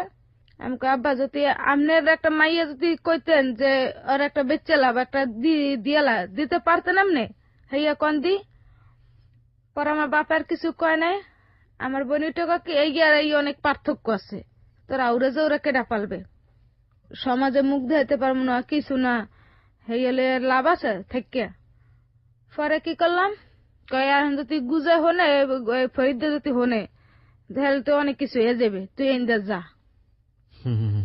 তো আমি কই কি শুনেন, আপনারা যদি না কন বা এনে আমগো আত্মীয় স্বজন যদি না কয় তো শুনবে কেমনে কন দি। কয় না তুই এনে যা, তোরে তোরে এনে থাকা দরকার নাই, তুই এনে যা। তেমন আর কই যাবো কন। পরে এর মধ্যে আমার পোলালই আমার হুবু আইয়া পড়ছে। তেমন পোলালই আমার হুবু আইছে না, এই গুজা ফরিদের বউ না জানিয়া লাইছে। এখন আমারে হুমানের খুঁজে, আমার তো যেমনি হোক আমার পোলা নিব, হাতে মাইরে দোক আর কাইটোক আমার তো আমার পোলা নিব। ওর ঘরে আর পোলা নাই, ওই যে বিয়ে করছে বিয়ের ঘরের বউ যে ওর ঘরে পোলা পাই নয় নাই, এনে আমারটা নিব। তার মানে বিষয়টা হচ্ছে এরকম যে যেই লোকটা আপনাকে রেপ করে, যে সন্ত্রাসী, তার ঘরে কোনো বাচ্চা কাচ্চা ছিল না, সে বিবাহিত ছিল। এটা তার বউ খোঁজ পেয়ে আপনার কাছ থেকে বাচ্চাটা নিয়ে নেওয়ার জন্য চেষ্টা করতেছে। আচ্ছা, তারপর তারপর আমার পাশে ঘরে মহিলা একটা আছে, আমার বোনের পাশে ঘরে, কয় কি এরে বা তোর বোনের দি মারতে আইতেছে। কয় কেডা? কয় যে গুজাফরিদের বউ আইতেছে কতরি পোলা পানি লইয়া। পরে এই কথা যাইয়া আমার একটা ছোট ভাই আছে, ওই যে আমার দৌড়ে কইছে, কয় এবু এবু তুই এনতে পোলা গুন্ডার বউ আইতেছে, অত তোরে মারবে নাহলে পোলা লইয়া যাইবে। এই হইন না আমার হুবু কি কান্দা, যে এত কষ্ট করলো, ভিক্ষা করলো, এটা করলো সেটা করলো, এই পোলা লেগে এত কিছু করলো, জীবনটা শেষ করে এলো শরীর, এই পোলা নিব? পোলা তো কাউরেই দিব না বাচ্চা থাকতে। আমি তুই কি আরবি? আমি কই কি আর মুখ কও তুমি, কি আর মুখ, কেউ তো আমার জায়গা দেন আর কেউ আমার রাহেও না। কল দেশে ল। পরে আবার এই দেশে গেছি, ওদিক দিয়া গুজাফরিদ যে আমার পায় নাই, আমার বাহিরে দইরা আমার বইনে গো দইরা, এই আপনার বইনে কই, এই তোর বইনে কই, আমার বাহিরে কয়টা থাপ্পড় মারছে। আচ্ছা, তা আমার বাহিরে কয় আমি তোর তেজি করে দিছি। বাপে বলে এটা? হ্যাঁ। আচ্ছা, আমার বাহিরে কয় আমি তোর তেজি করে দিছি, আমার তিরসীমে তো রাইতে দিনে, ওই কই মরছে না বাচ্চা আমি জানি না, আমার কাছে আর কোনো খবর নেই। আমার কাছে আমার 5টা মাইয়া, আমার আর একটা মাইয়া মরে গেছে। এই কথা পর কইছে, পর আমার বাহিরে মারছে গুন্ডা রংবাজ আমার বাপের। গুজাফরিদ? হ্যাঁ, গুজাফরিদ তো চাচ্ছিল যে আপনার কাছ থেকে বাচ্চাটা নিয়ে নিতে। ওনার কোনো ছেলে মেয়ে ছিল না? না। আচ্ছা, পরে কি করলো, এরপর আমার তাইয়া পড়লাম দেশে। আবার আমার বাপ মারে তো মারিয়া দইরা অনেক রাহে নাই, অনেক মারছে আমার বাপেরে। জি। তো আমারে ধরা দিত, নাহলে আমার পোলা দিত। আচ্ছা, যে আমার তখন আমি একটা কথাই কইছিলাম যে এইটা করছস বিয়েই করতি আমারে, তুই যখন আমার এই কামটা করে দিলি, যদি বিয়া করতি তাহলে তো আমার এই এত নানত হইতো না আমার জীবনে। আমার যে খেলার বয়স, সেই খেলা আমার এত কষ্টের বয়সটা হইতো না। পরে আমি তাইয়া ফেললাম, আর মারামারি দরাদরি শেষ হয়ে গেল। হইয়ার পর আবার শুনি কি আরে পুলিশে ধরছে, এনে বোম মারছে, হে বোমার ভিতরে পুলিশে ধরছে, 14 বছরের না কয় বছরের জেল হইছে। আচ্ছা, এরপর কি করলাম, পোলা কি করম, ভিক্ষা করম আর কত, মানুষের চোখ খারাইয়া যায়, ওই ওই কয় দিঘায়, ওই কয় ও দিঘায়, ওই কয় হেন, ওই কয় তেন, মানে বিভিন্ন মাসে বিভিন্ন কথা, খারাপ বৃষ্টি কথা। আমার পোলা যখন 1.5 বছর, এই পোলা 1.5 বছরে পোলা থুই আবার ঢাকাই দিয়ে কোনো কাম কাজ করতে পারিনি। 1.5 বছরে বাড়িতে রেখে আসলেন? হ্যাঁ, 1.5 বছরে পোলা বাড়িতে রেখেছি। তারপর আইলাম কই এই সংসদ ভবন আইয়া, যে আমার কথা কি, আমার এই দেহটা তো একজনের দেহার কথা, হেনে 3-4 জন তো দেখে লাইছে না, তে জীবন রাইখারছে না রাই ভালো হয়ে গেলাম খারাপ। সংসদে কাম করি, খাই। আমি এখানে একটা নোট করতে চাই আপনাদের সবাইকে। আমার এক খুব ঘনিষ্ঠ বন্ধু, আমি নামটা বলবো না, আপনারা বললে অনেকেই চিনবেন, এফএম এ সে খুব পপুলার আরজে ছিল একটা সময়, এখনো হয়তো অনেক পপুলার। আমরা খুব ক্লোজ ফ্রেন্ড ছিলাম ইউনিভার্সিটি লাইফে, এবং ও একটা কথার চলে হোক বা ফান করে হোক আমাকে বলেছিল যে ওর একটা সার্ভে বা স্টাডি করা ছিল, বিশেষ করে যারা এরকম যৌনবৃত্তিতে জড়িত, এটাই যাদের পেশা, প্রত্যেকটা মেয়ের একটা অবর্ণনীয় জীবন গল্প আছে, প্রত্যেকটা মেয়ের। কারণ এই পেশাতে কেউ ইচ্ছা করে আসে না, প্রত্যেকটা মেয়ের একটা অবর্ণনীয় গল্প আছে। যারা আমরা সমাজের জায়গাটা থেকে ওদেরকে বাঁকা চোখে দেখি, অসম্মানের চোখে দেখি, তারা যদি মানসিক হার্ট নিয়ে, মানবিক মন নিয়ে একটাবার ওদের গল্পটা জানি আজকের এই পুতুলের মতো, তাহলে কখনোই না আমরা ওদেরকে খারাপ চোখে দেখতে পারবো না। আজকের এই গল্পটা শোনার পরে আমি জানি অনেক আগে বর্ষা নামের একটা গল্প এখানে প্রচার করা হয়েছিল, এটা এত বেশি সাড়া ফেলেছিল বাংলাদেশ, এবং এখনো অনেক জায়গায় গেলে আমি এই গল্পটার রেসপন্স পাই। আজকে এখানে পুতুলের গল্প আপনারা শুনছেন। বর্ষা এবং পুতুলের একটা মারাত্মক সিমিলারিটি, সেটা হচ্ছে বর্ষা এবং পুতুলরা কখনোই স্বেচ্ছায় এই পেশাতে আসে না, তারা বাধ্য হয় এই পেশাতে আসতে। বলেন তারপর এই যে উদ্যান আইলাম, যে উদ্যান আই ওই যে ছেলেরা যেমনে যেমনে করে আমি হেমনে হেমনে করলাম। একটা রিস্কালার লগে আমার লগে সম্পর্ক হয়েছে ওই সময়টাতে। তো তখন রিস্কালার লগে দেওয়া হয়েছে। রিস্কালা আমার জিগাইছে যে কাম করবি, আমি কইছি হ। তো কত, আমি কই 50 টাকা। তো তখন 50 টাকা অনেক মূল্য আছিল। তো থাকলাম, নিলাম। পর আমি মোহাম্মদপুর ভাড়া থাকি, নিজে আমি ভাড়া থাকি না, একটা মেয়ের সাথে থাকি। মেয়ে ওই আপনি এই কাজটা করেই আপনার মাসিক যে খরচগুলা সেগুলো তুলতেন? হ্যাঁ। কতগুলো সম্পর্ক করতে হতো? মাত্র 50 টাকা একজনের সাথে? হ্যাঁ। এরকম কতগুলো সম্পর্ক করতে হতো মাসে চলতে হলে? ধরেন 1000-1500 এরকম করে নিতাম। 1000-1500 করে কি একটা সম্পর্ক করে নিতেন নাকি? না, তাহলে তখন তো বুঝতাম না, যে যা দিতাম আমি তাই নিতাম। আপনি বলতে চাচ্ছি যে আনুমানিক এরকম কতজনের সাথে আপনার যেতে হতো প্রতি মাসে? ধরেন 6 জন, 7 জন, 8 জন এমনি এরকম। এই যে সম্পর্কগুলা, এগুলোর মধ্যে যে একটা শারীরিক বড় ধরনের সমস্যা হতে পারে, অনিরাপদ এই ধরনের সম্পর্কে, এগুলো সম্পর্কে জানতেন তখন? কিছুই জানতেন না। দেখেন কতটা, যারা এই জন্য অনুষ্ঠানটাতে এই প্রশ্নগুলো করি, সেটা হচ্ছে যারা এইসবের মধ্যে ইনভলভ আছেন এবং যারা করেন এবং যারা ক্লায়েন্ট হিসেবে যান, প্রত্যেকের জন্যই বলি, একটা অনিরাপদ শারীরিক সম্পর্ক পুরো জীবনটাকে শেষ করে দিতে পারে। শুধু আপনার না, ঘরে যদি বউ থাকে তারও জীবনটা শেষ করে দিতে পারে। সুতরাং অনিরাপদ শারীরিক সম্পর্কে কোনোভাবেই জড়াবেন না। বলেন। তারপর যখন আমি 3-4 দিন, 1 সপ্তাহের মতো হয়ে গেছে, তখন আমার তো থাকার জায়গা নাই। পরে ওখানে একটা কেউ অফিস আছে, সব মেয়েরা ওখানে যায় থাকে সকালবেলা, আবার 5টার সময় বের করে দেয়। জি। তো ওখানে যে থাকলাম, ওখানে 50 টাকা করে খাওয়ানো দিতে হয়। আচ্ছা। ওখানে 50 টাকা করে খাওয়ানো দিই, একবেলা খাওয়ায়। 50 টাকা করে দিই, একবেলা খাওয়ায়, আবার সকাল বিকালে আবার আইয়া পড়তে হয়। তার মানে আস্তে আস্তে যখন 1 মাস হয়ে গেছে, তখন ওই রিস্কালার লগে আমার লগে আবার দেখা হয়েছে। আচ্ছা। তো হয়েছিল বিহারি। বিহারি ছিল এই মোহাম্মদপুর মিলাদ ক্যাম্প বাড়ি। তো দেখা হয়েছে। পরে তারও বউ আসিল, কিন্তু বউ ছিল পাগল। তো একদিন আমার বোনের এই টাকাই আবার আমার ভাই বোনের লগে মিল হয়ে গেছে, টিয়া পয়সা কামাই, ভাই বোনের লগে আবার মিল হয়ে গেছে। তো এই টাকাই আমার বোনের কাছে আমি 15,000 টাকা রাখছি। আমি এমনি আমার পোলার লেগিয়া, যে কষ্ট যখন খারাপ হয়ে গেছে, তো পোলার লেগেই তৈছি, এই বাচ্চা করেই তৈছি। যা করবো বাচ্চার লেগে করবো, ভবিষ্যৎ আমার জীবন। বাচ্চা তখন ফুপুর কাছে? হ্যাঁ, বাচ্চা আমার ফুপুর কাছে, হে পালে। আমার জীবন তো শেষই হয়ে গেছে। আমার পোলার জীবন যেন সুন্দর মতো আমি গুছাইতে পারি। তো আমি এর কাছে 15,000 টাকা রাখছি। তা আমি অ্যাক্সিডেন্ট হয়েছি, দেন তারটা ভেঙে গেছে। আমি অ্যাক্সিডেন্ট হয়েছি, ঢাকা মেডিকেলে গেছিলাম। এই জিয়া উদ্যান থেকে অ্যাক্সিডেন্ট হয়েছি, পরে আমার ঢাকা মেডিকেল হয়ে গেছে। তো আমার কোনো ক্ষয়ক্ষতি হয় না, খালি দাঁতটাই ভাঙছে আর কপালটা ফুলে গেছে। আচ্ছা।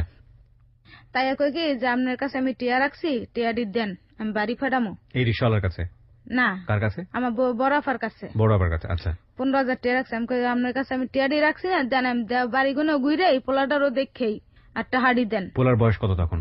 তখন 2 বছর। 2 বছরের বয়স। আচ্ছা। যে আমি পোলাটারও দেখেই আর টাকা দিয়েও দিয়েই দুধ মুধ কিনতে হইবে বা যাই কিনে কিনবি ইয়ানে হে। পরে কয় টাহা কি টাহা নাই কোনো। আমি আপনার কাছে দিলাম, আপনার কোন টাহা নাই। আমি 1 মাসের খরচা পুরো আমি আপনি আমার বড় বোন টাকা পয়সা দিয়ে আমি আপনার এনে খাইছি। হ্যাঁ পারো আমি আপনার কাছে জমা থইছি টাকাটি, আপনি আমার টিয়াটি দিবেন না কি লিগা? এই আমার কি উড়া দুরা মারা, কোনো টিয়া দেয়নি হের, আমি কোনো টিয়া পয়সা রাখিনি হের কাছে। এই করে না মারছে, মারার পর আমার না সালার ভিতরে ঢুকায়, মুখ বেঁধে দিয়েছে সালার। আর আমি তো কান্তাছি, দম আটকে আমি লাগতো না, আমার জীবনটা শেষ হয়ে যাইতেছে। ওরকম করে রেখেছে কেন? ওই যে টাকা চাইছি, টাকা দিব না। তারপর আমার আব্বা এসে, আব্বা মুখটা খুলছে, খোলার পরে কইছে আমার বড় পরে মারছে, মারাটার পরে আমি গায়ে পড়ছি। বৃষ্টি, জুবজুবা বৃষ্টি, একটা বন্যা ছিল, এই হুমান পানি আসছিল তখন রাস্তাঘাট। তখন এই বৃষ্টিতে ভিজা আমি আবার সংসদে আইছি। সংসদে আসার পরে ওই রিস্কালার লগে আমার লগে দেখা হয়েছে। আমার গায়ে জ্বর প্রচুর। এই রিস্কালা কি করছে, রিস্কালার বাড়িতে লয়ে গেছে আমারে। রিস্কালার বাড়িতে নিয়ে আমার ওষুধ মশুদ খাওয়াইছে, ভালো টালো করছে। ওর বউ ছিল না? না, ওর বউ ছিল না। না। পরে আমার কয় কি যে তোর এত জ্বর, তুই এলে রাস্তায় সুস্কুলে যা। পরে আমি কিছু আমার এরকম মেরে মেরে আমার খেতে দিচ্ছে আমার বড় পায়। পরে কয় আমি তোরে বিয়ে করবো, তুই আমার বিয়ে রাজি হবি? আমি কে শুনেন ভাই, আমার একটা বাচ্চা আছে, আমার বাচ্চার স্বীকৃতি দিবেন আপনি? আপনি যদি আমার বাচ্চার স্বীকৃতি দেন তাহলে আমি আপনার লগে বিয়ে হইতে রাজি আছি। তো কইছে দিমু। এই বাচ্চাটা কিভাবে এসছে সেটা সে জানলো ওই সময়টাতে? হ্যাঁ আমি কইছি। খুবই হ্যাপি একটা মোমেন্ট মনে হতে পারে আপনাদের, কিন্তু কথা হচ্ছে জীবন কখনোই সুখ কিংবা দুঃখের ধার ধারে না। এটার একটা মারাত্মক গতি আছে জীবনের। এই গতিটা এতটাই শক্তিশালী, কোনো এথিক্স মানে না, কোনো ল মানে না, সুখ দুঃখ মানে না, এটা সামনের দিকে এগোবেই।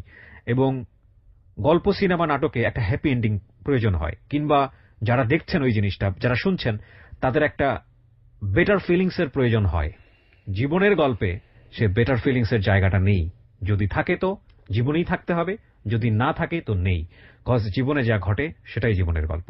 সেজন্যই বলবো যে কোনো বাকি আসলে অনুমান করবেন না এরপরে আসলে কি ঘটতে যাচ্ছে। মাত্র 4 মিনিটের বিরতি। Close Up presents Hello 8920. Close Up. The closer, the better. Close Up presents Hello 8920. Close Up. The closer, the better. 4 minute পর প্রিয় শ্রোতা আরো একবার স্বাগত জানাচ্ছি ক্লোজ আপ প্রেজেন্স হেলো 8920 তে। আমি আরজি কিবরিয়া আপনার সাথে আছি এবং পুতুলের জীবনের গল্প আপনারা এখানে শুনছেন। এই ভদ্রমহিলাকে যদি আপনারা দেখতে চান চলে আসতে পারেন আমার ফেসবুক পেজে। আমার ফেসবুকের ঠিকানা www.facebook.com/kibriya.rj। কিবরিয়ার স্পেলিংটা হচ্ছে, মানে বানানটা হচ্ছে KEBRIA.RJ। ঠিক আছে, পেজটি আছে আরজে কিবরিয়া নামে। 13 লাখের অধিক এখানে ফ্যান বা ফলোয়ার আছে। কেবলমাত্র একটি পেজেই এত। এই পেজটি হচ্ছে আসল পেজ। এছাড়া যত পেজ আপনারা পাবেন সব ফেক পেজ, নকল পেজ। এই সব নকল পেজ যারা করেছেন তাদেরকে আমরা বিনীত অনুরোধ করছি পেজগুলো বন্ধ করে দেওয়ার জন্য। আমরা এগুলো অলরেডি পুলিশকে ইনফর্ম করেছি। এগুলোর মালিক কারা তাদেরকে খোঁজা হচ্ছে। আপনার যে কোনো বিপত্তি হলে আমরা নিশ্চয়ই কষ্ট পাবো। সুতরাং প্লিজ নিজ দায়িত্বে এই পেজগুলো আপনারা ডিঅ্যাক্টিভ করে দেন, কারণ এগুলোর দ্বারা অনেক সময় মানুষকে প্রতারিত করা হয়েছে, আমরা এরকম খবরও পেয়েছি। প্লিজ সবাইকে রিকোয়েস্ট করছি যারা জীবনের গল্প বলতে।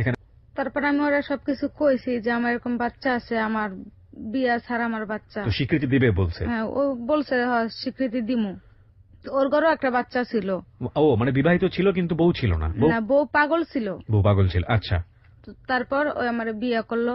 আমি কইছি যে দেখেন আমার বাপে যে আপনি একটা সুতা দিব ওই টাকাটা আমার বাপের নাই।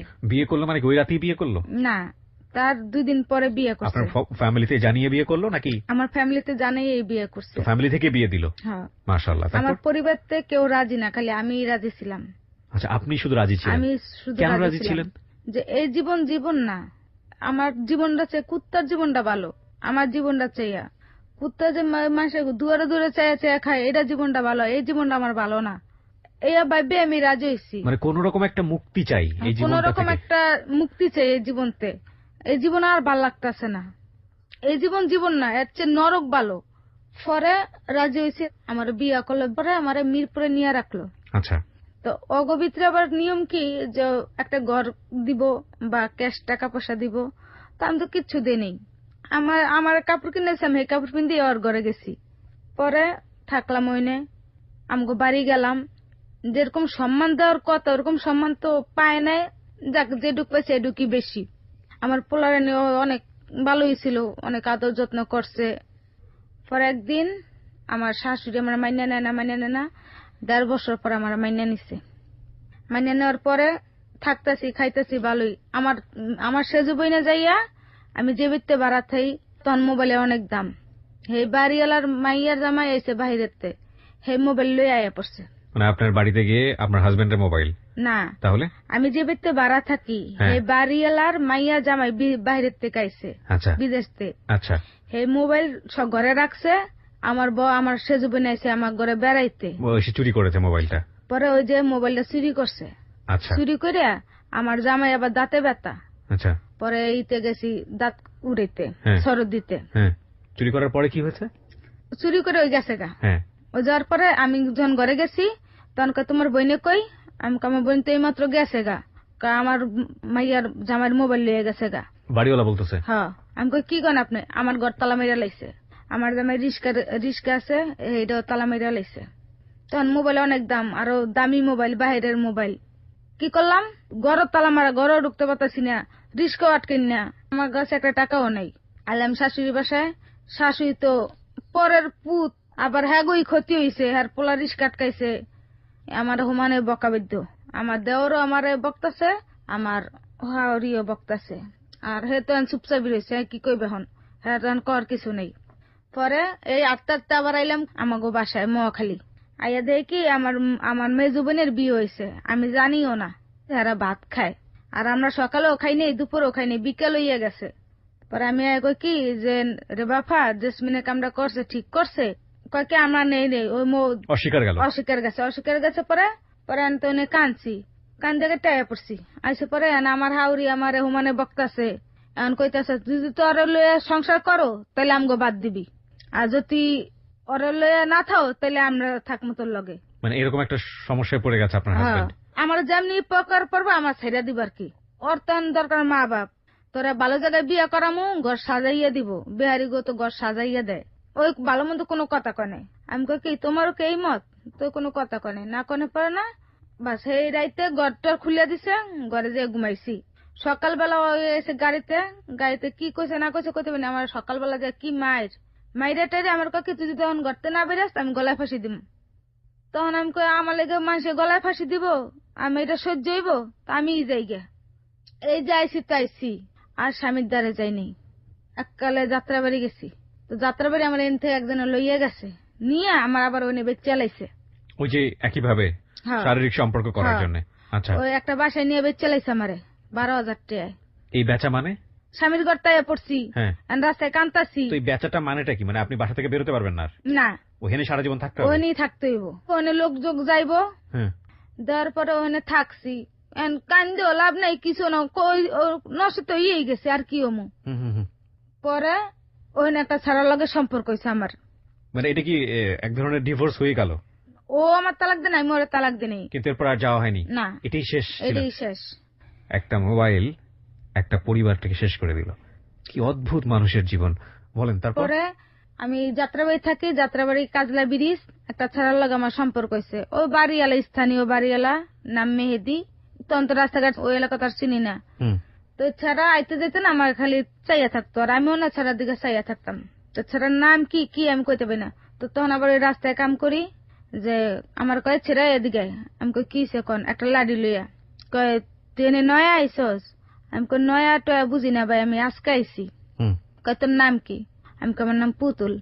কয় মালটা তো বালাই। আমি আর ভালো মন্দ কথা কনে নাইট গেটের কাছে গেছি। আমি কই বেটাটা কেডা?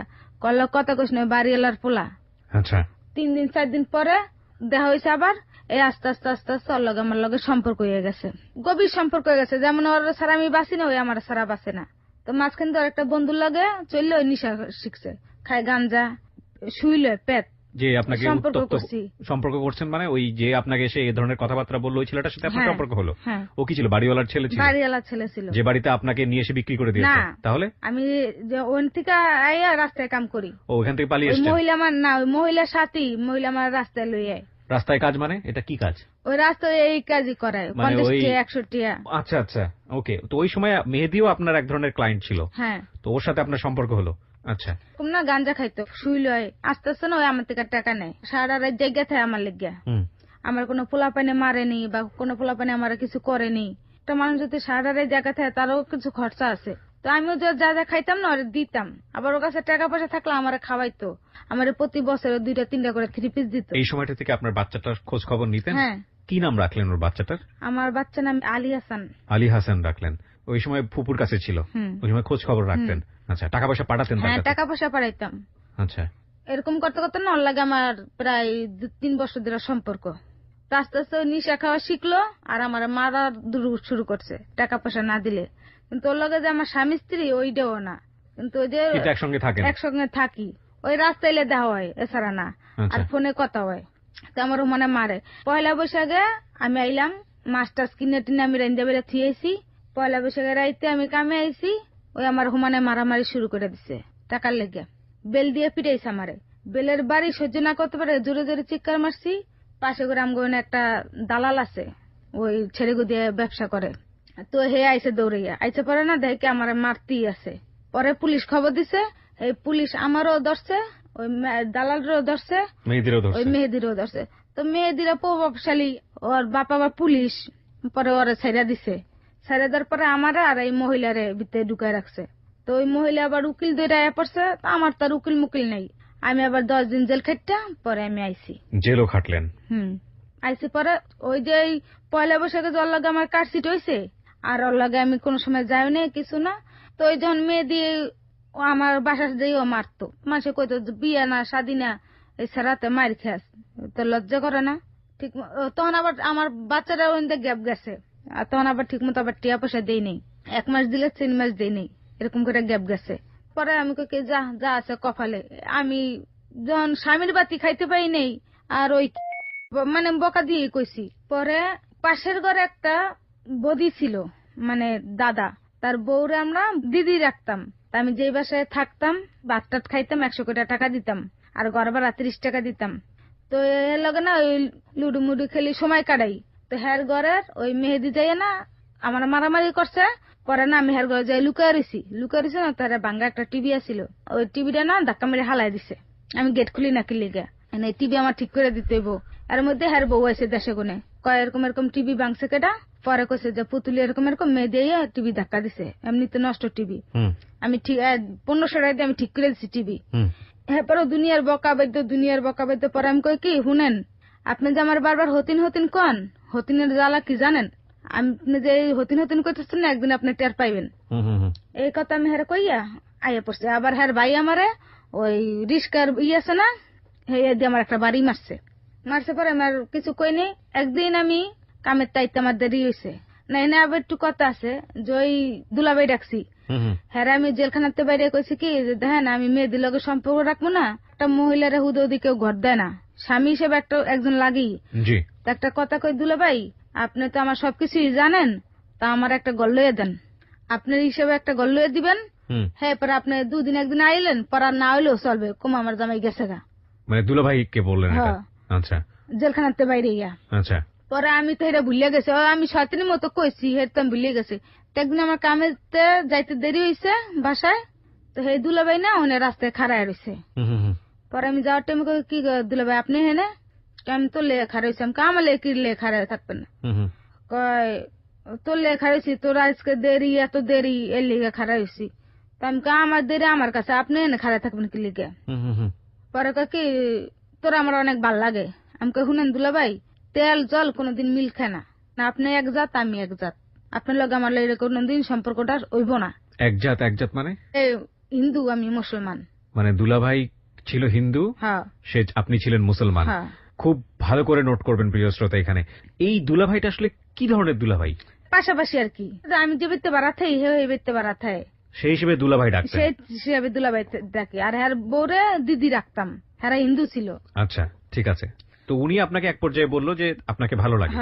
আচ্ছা, যে দেখ মেয়ে দিত তোর এরকম মার অনেক অত্যাচার করে, আমি তো তোর মারবো না, অত্যাচার করবো না, তোর টিয়া পয়সা আমি খামু না, তোর আমার অনেক ভাল লাগে। আমাকে আপনার ভাল লাগলো তৈব না, সমাজের একটা কথা আছে, আমি আপনার লগে কোনো সম্পর্ক রাখবো না। আচ্ছা, এই কথা করার পরে আমি আইয়া পড়ছি। ওই কি করছে, বোতল দিয়া কত ঘুমের ট্যাবলেট মিলাইয়া হেয়া খাইছে। আর সবাই না সন্দেহ করে, কিরে বাবুল মিয়া জীবনে ইয়া খায় নাই, আজকে ইয়া খাইছে কাল লেগে। ওর ঘরে বউ ছিল না? না, বউ 6 মাস দেশে থাকে, 3 মাস ঢাকা থাকে, মাতলামি করতেছে। পরে আমি আবার ফোন দিছি, আমি কই শুনেন দুলা ভাই কামরা ঠিক করছেন, আমার তো হিন্দু মনে হয় থাকার জায়গাটা বন্ধ হয়ে যাবে আপনার লেগে। তুই আমার এই কথা কইছো কা? আমি কি কথা কইছি, আপনার লোক আমার লোক কোনোদিন মিলবো? কিন্তু ওনার হেল্প নেই তো আপনি বাসাটা নিলেন না, বাসা তো আমি এখনো নেই। আচ্ছা, মানে আপনি বলতেছেন ওনাকে যে আপনি অত শয়তানির মধ্যে আর কি কইছিলাম যে দুলা ভাই আমার একটা বাসা লয়ে দিবেন, মানে ওনার জামাই পরিচয় এটা করতেন। কিন্তু এখানে একটা ব্যাপার আছে, সেটা হচ্ছে ওই বাসায় যে বাসাটাই ছিলেন ওই বাসাটা ছেড়ে দিতে চাচ্ছেন কেন? ওই বাসাটা তো আমি আমার বাসা না, আমি একজনের কাছে থাকি টাকা দিয়া। ও আচ্ছা আচ্ছা, আপনি নিজে আলাদা একটা বাসা নিতে চাচ্ছেন। আচ্ছা ঠিক আছে, বলেন তারপর। পরে যাক, এখন সবাই আমার এনতে চাপ দিছে, কিরে তোর দুলাবের লগে তোর লগে কি সম্পর্ক, যা আমি আজকে এত বছর ধরে দেহি হে কিছু খায় না, আজকে কেমনে খাইলো, তোর লেগে ইয়ে হয়েছে, তোর লগের লগ কি সম্পর্ক? তখন আমি আমার লগের লোক কোনো সম্পর্কই নেই বোন, তুই যা মনে করস তাই। পরে আমার কাছে না, তোর এনে থাকা সম্ভব না, তুই যা। ওকে। পরে আবার হেন্দায় পড়ছি, হেন্দায় কই যে মা বাপের কাছেও তো যাই না। পরে হ্যাঁ ওই টক মক খাওয়াইছে, তখন একটু জ্ঞান ফেরছে। পরে আমি ফোন দিছি রাইতে, আমি কই দুলা ভাই কামনা ঠিক করলেন, আমি কই থাকবো কোন দি, কই তুই থা লেগে চিন্তা করস তুই আমার লগায়। পরে মিরাজিবাগ গেলাম, মিরাজিবাগ চাষা তো হালা হ্যার বাসায় লয়ে গেছে, লয়ে যাওয়ার পরে হেন থেকে আমি একটা পান খাওয়াইছে আমারে। জি। এই পানটা খাওয়ানোর পরে আমার কি হয়েছে না হয়েছে আমি কইতে পারি না, আমি হ্যাঁ ছাড়া কিচ্ছু বুঝি না। হে যে কয় হেই হেজু তো কয় ডাইন আমি ডাইন, হেজু তো কয় বাই আমি বাই। পরে হেই হ্যাঁ মন্দিরে নিয়ে কেমনে কেমনে বিয়া টিয়া করাইলো। দাঁড়ান, মানে উনি আপনাকে যেভাবেই হোক রাজি করিয়েছে ওনাকে বিয়ে করার জন্য, এবং উনি হিন্দু ছিল, আপনি ওনাদের মন্দিরে গিয়ে বিয়ে করলেন। মানে বিয়ে করলেন বলতে গেলে এক অর্থে আপনি বাধ্যই হলেন আমি বলবো। তারপর মানে মন্দিরে গিয়ে বিয়ে করলেন মানেটা কি আপনি কি ধর্ম ত্যাগ করলেন ওই সময়টাতে? আমি তখন কি করছি না করছি আমি কইতে পারি না। আচ্ছা, আমার যা যা করতে করছে আমি তাই তাই করছি। কি কি করতে বলেছে আপনাকে ওই সময়টাতে? ওই যে মালা বদল করছি, তারপর ওই 7 পাক ঘুরছি, আর ওই পায়ে। তার আগে কি আপনাকে ধর্মান্তরিত করেছে বা এরকম কোনো কিছু করেছে? আপনাকে মুসলমান থেকে হিন্দু করেছে এরকম কোনো কিছু করেছে? না, করেনি। আচ্ছা, তার মানে ওদের ধর্ম অনুসারে আপনাকে বিয়ে করেছে। ওই পিতিমার পায়ের থেকে আমার একটু সিঁদুর নিয়ে আমার কপালে সিঁদুর দিয়ে দিল। আচ্ছা, এই বিয়ে হয়ে গেল। তো আরেকটা বউ ছিল? হ্যাঁ, ওই বউ দেশে, এই বউ আবার বাচ্চা পেটে। তো ওই বউ কি জানতো যে এরকম একটা ঘটনা ঘটতেছে? ওই বউ জানে নাই। আচ্ছা, ওই বউর বাচ্চা পেটে মানে কাছেই আইছি। ওই তো আপনি কেন এটা করলেন? মানে এরকম একটা জিনিস না করলেও তো পারতেন। ভাই তখন তো আমার ওটা সেন্স ছিল না যে এটা আমি কি করি, এখন বুঝি। তখন আমি বুঝি নাই যে আমি এটা কি করতেছি, এটা পাপ না ভালো না কি, এটা আমি কিছু বুঝি নাই। তখন আপনি করে ফেলেছেন চোখের বসে? করে ফেলাইছি। আচ্ছা, তারপর ওই ঘরে থাকলাম এক রাত। থাকার পরে তো আমার কাছে কিছু টাকা ছিল, আমি এখানে না থেকে এখানে থাকলে আর খোঁজাখুঁজি হইব, আরো মাসে খারাপ খারাপ কথা কইব, তো এখানে না থাকছে ঘর খুঁজি। রায়বাগ গেলাম ঘর খুঁজতে খুঁজতে, তো রায়বাগ যে ঘর লইলাম। তখন আমার বিয়ে হয়েছে কেউ জানে না, একমাত্র ওর শালা জানে আর আমি জানি, শালার বউ জানে, আর কেউ জানে না। 1 মাস থাকছি এক লগে। ওই শালার বউ যে আবার আপন শালার কাছে কইছে যেরকম ওরকম দাদা ওই ভিতরে থায়, ওরকম জায়গায় থায়, তুই চেনস? হ্যাঁ, পুতুলিরে বিয়ে করে ওই না থায়। পরে এই আমার হতিনের আবার বাচ্চা হইছে, বাচ্চা 3 দিন পরেই আয়া পড়ছে ঢাকা। এখানেই বিরতি নেব প্রিয় শ্রোতা। জীবন যুদ্ধে নিদারুণ বাস্তবতা কিংবা অর্থনৈতিক দারিদ্র অবস্থা যে কোনো মানুষের ধর্মকর্ম, সামাজিকতা কিংবা রীতিনীতি, শিষ্টাচার এগুলো থেকে বের করে নিয়ে এসে কখনো কখনো সবকিছু ওলটপালট করে দিতে পারে, তার অন্যতম উদাহরণ হচ্ছে আজকের এই জীবন গল্প। ধর্ম বলতে গিয়ে ধর্মের যে পাঠ কিংবা ধার্মিকভাবে ওর যে শিক্ষার প্রয়োজন ছিল সেটা তো সমাজ থেকেই পায়নি, পরিবার থেকেই পায়নি। ধর্মের প্রতি অগাধ বিশ্বাস ওর কিভাবে জন্মাবে? সুতরাং ওর দিকে আঙুল তোলাটা খুব মুশকিল। বরং আমরা সিস্টেমের দিকে আঙুল তুলতে পারি, যে সিস্টেমের কারণে একটা মেয়ে পরিবার থেকে শুরু করে, সমাজ থেকে শুরু করে, প্রতিষ্ঠান থেকে শুরু করে কোনো জায়গায়, এই কথাগুলো অনেকবার বলেছি বিভিন্ন এপিসোডে, কোনো জায়গায় নিজের ভবিষ্যতের নিরাপত্তা তো দূরের কথা, দুবেলা দুমুঠো অন্ন পেটে জোগাতে পারে না, সেখানে আপনার সিস্টেম কিংবা সেখানে আপনার ধর্ম, যেটা ও কোনোদিন জানেইনি, আচার আচরণ পালন করেইনি, সেগুলোর দোহাই দিয়ে পুতুলকে জাজ করাটা, পুতুলকে এই গল্পের প্রেক্ষাপটে বিচারের জায়গাটায় নেয়া নিজের ভেতরে, সেটা আমাদের জায়গা থেকে চরম বোকামো হবে। বরং আমরা ওর নিদারুণ বাস্তবতাকে বোঝার চেষ্টা করি, যে কারণে ও এই ধরনের ঘটনার মধ্য দিয়ে যেতে বাধ্য হয়েছে, সেই কারণগুলো যেন আমরা মাথায় রাখি, কোনোভাবেই যেন ওর দিকে আমরা আঙ্গুল না তুলি। আমরা ফিরে আসবো মাত্র 5 মিনিট পর। একেবারে আজকের দিনের শেষ গল্পে। ওর ছেলেটার বয়স এখন 12 বছর। সেই গল্পটাও আমরা জানবো মাত্র 5 মিনিট পর। কি ভয়াবহ বাস্তবতার মধ্য দিয়ে এই পুতুল আজকের জায়গাটায় এসেছে, সেই গল্পটার জন্য আপনাকে অপেক্ষা করতে হবে মাত্র 5 মিনিট। জি পুতুল, তারপর চলে আসলো, মানে আপনার যেটাকে আপনি বলছিলেন সতীন, উনি চলে আসলো হ্যাঁ 3 সে দিনের বাচ্চা ওই নিয়ে। চলে আসছে বাচ্চাটা নিয়ে। তো আমার এদিক দিয়ে আটকে থইছে, আর হেয়ার ওই কামের সাইড যার হে তো রাজমিস্ত্রি, কামের সাইডে হেয়ার আটকাইছে। আর এন্দা আমার আটকে তো আমার অত্যাচার করতেই আছে, মারামারি দরাদরি, নালায় হালায় দিব। কে আপনার সতীন? না, আমার সতীনের ভাই। আচ্ছা আচ্ছা। আমার কাইটটা নালায় ফালায় দিব। আমার আমার মা মারলে কোনো জেল মামলা নাই, পেশা মারলে কোনো কিছু জরিপানা নাই, পুলিশেও কিছু কইব না। তোরে মাইরা লাগলে পুলিশ টিয়া দিব 20,000, তোরে মাইরালো মাগে।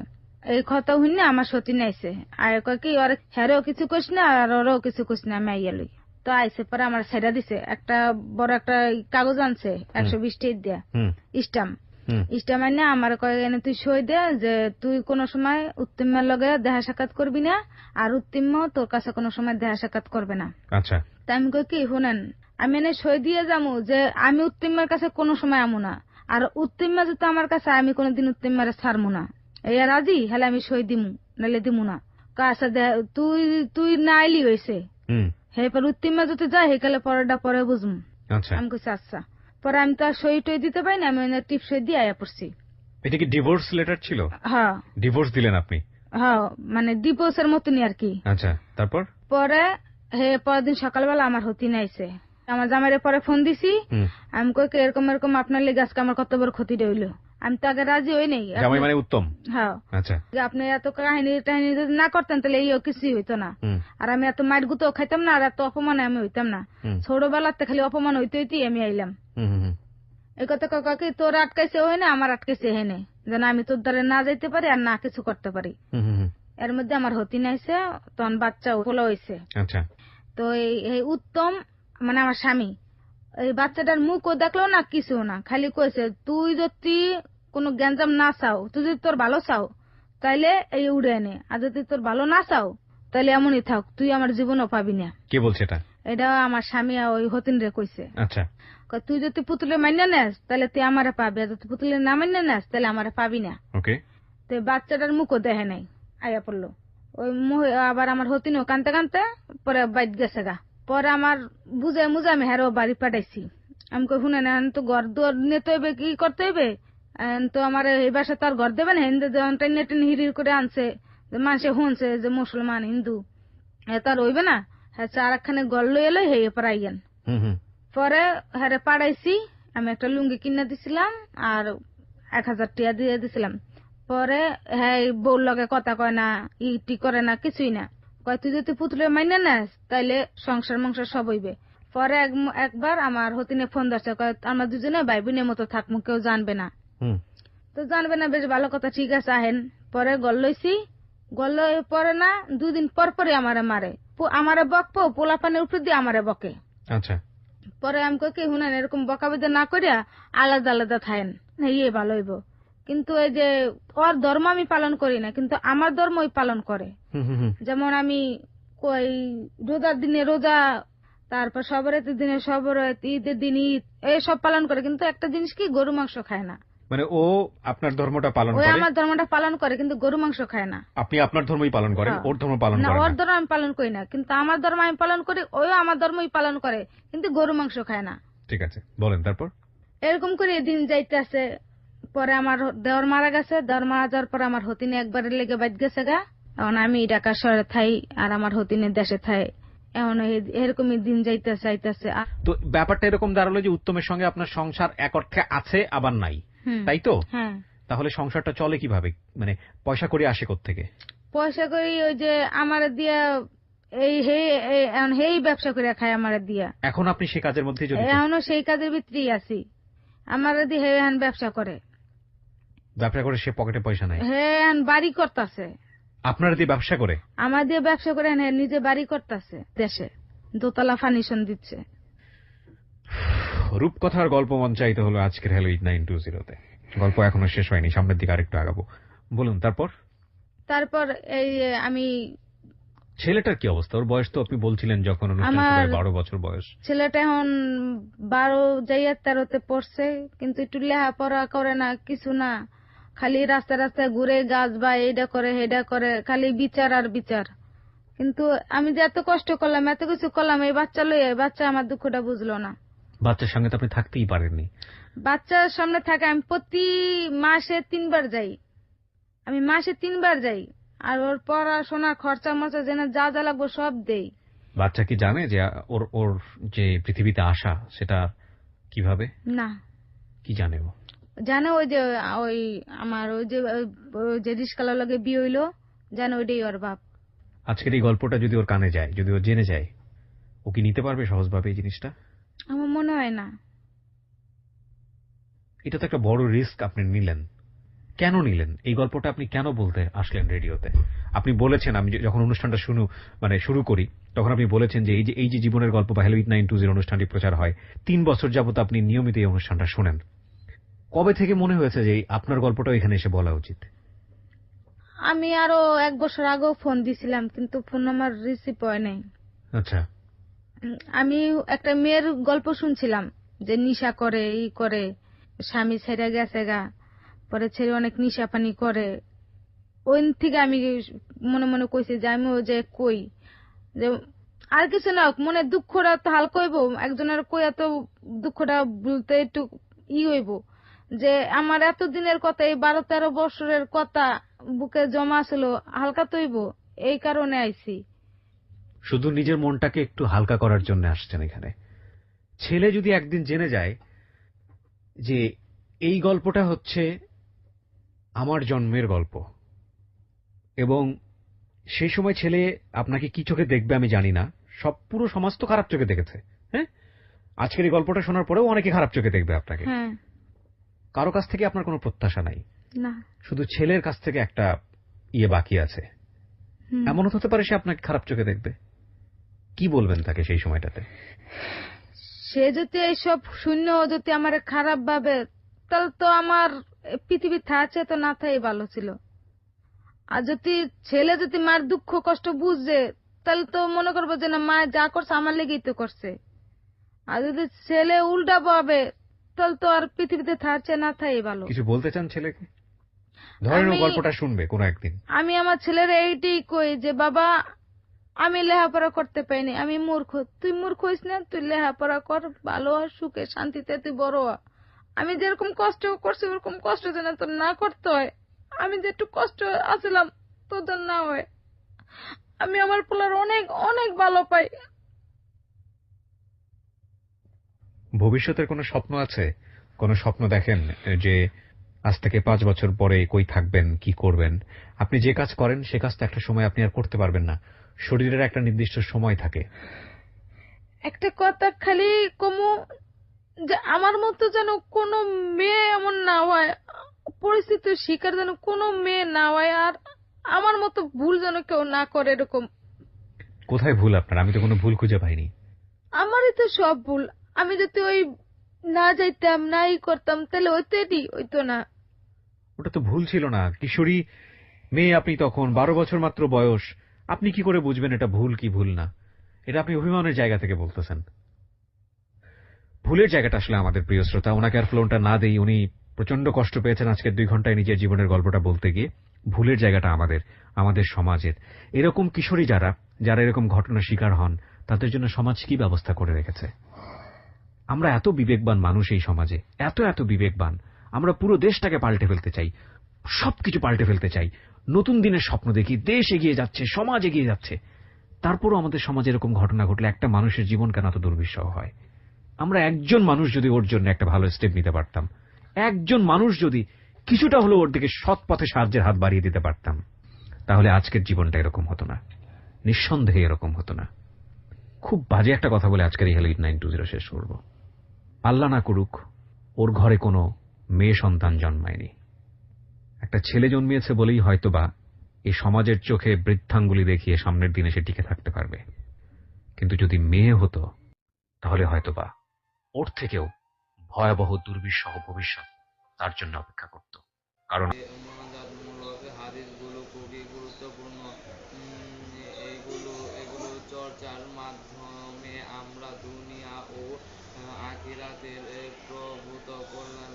হতে পারি।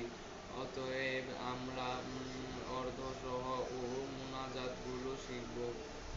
এরপর এগুলোর মাধ্যমে আমরা আল্লাহ তাআলার নিকট মুনাজাত করব। তাহলে আল্লাহ তাআলা আমাদের সর্বমোট সফলতা দান করবেন। মানুষের জীবন ও সমাজের সুন্দর করতে হলে নীতি নৈতিকতা ও আদর্শ চরিত্রের অনুসরণ অপরিহার্য। উত্তম চরিত্র, নীতি নৈতিকতা ও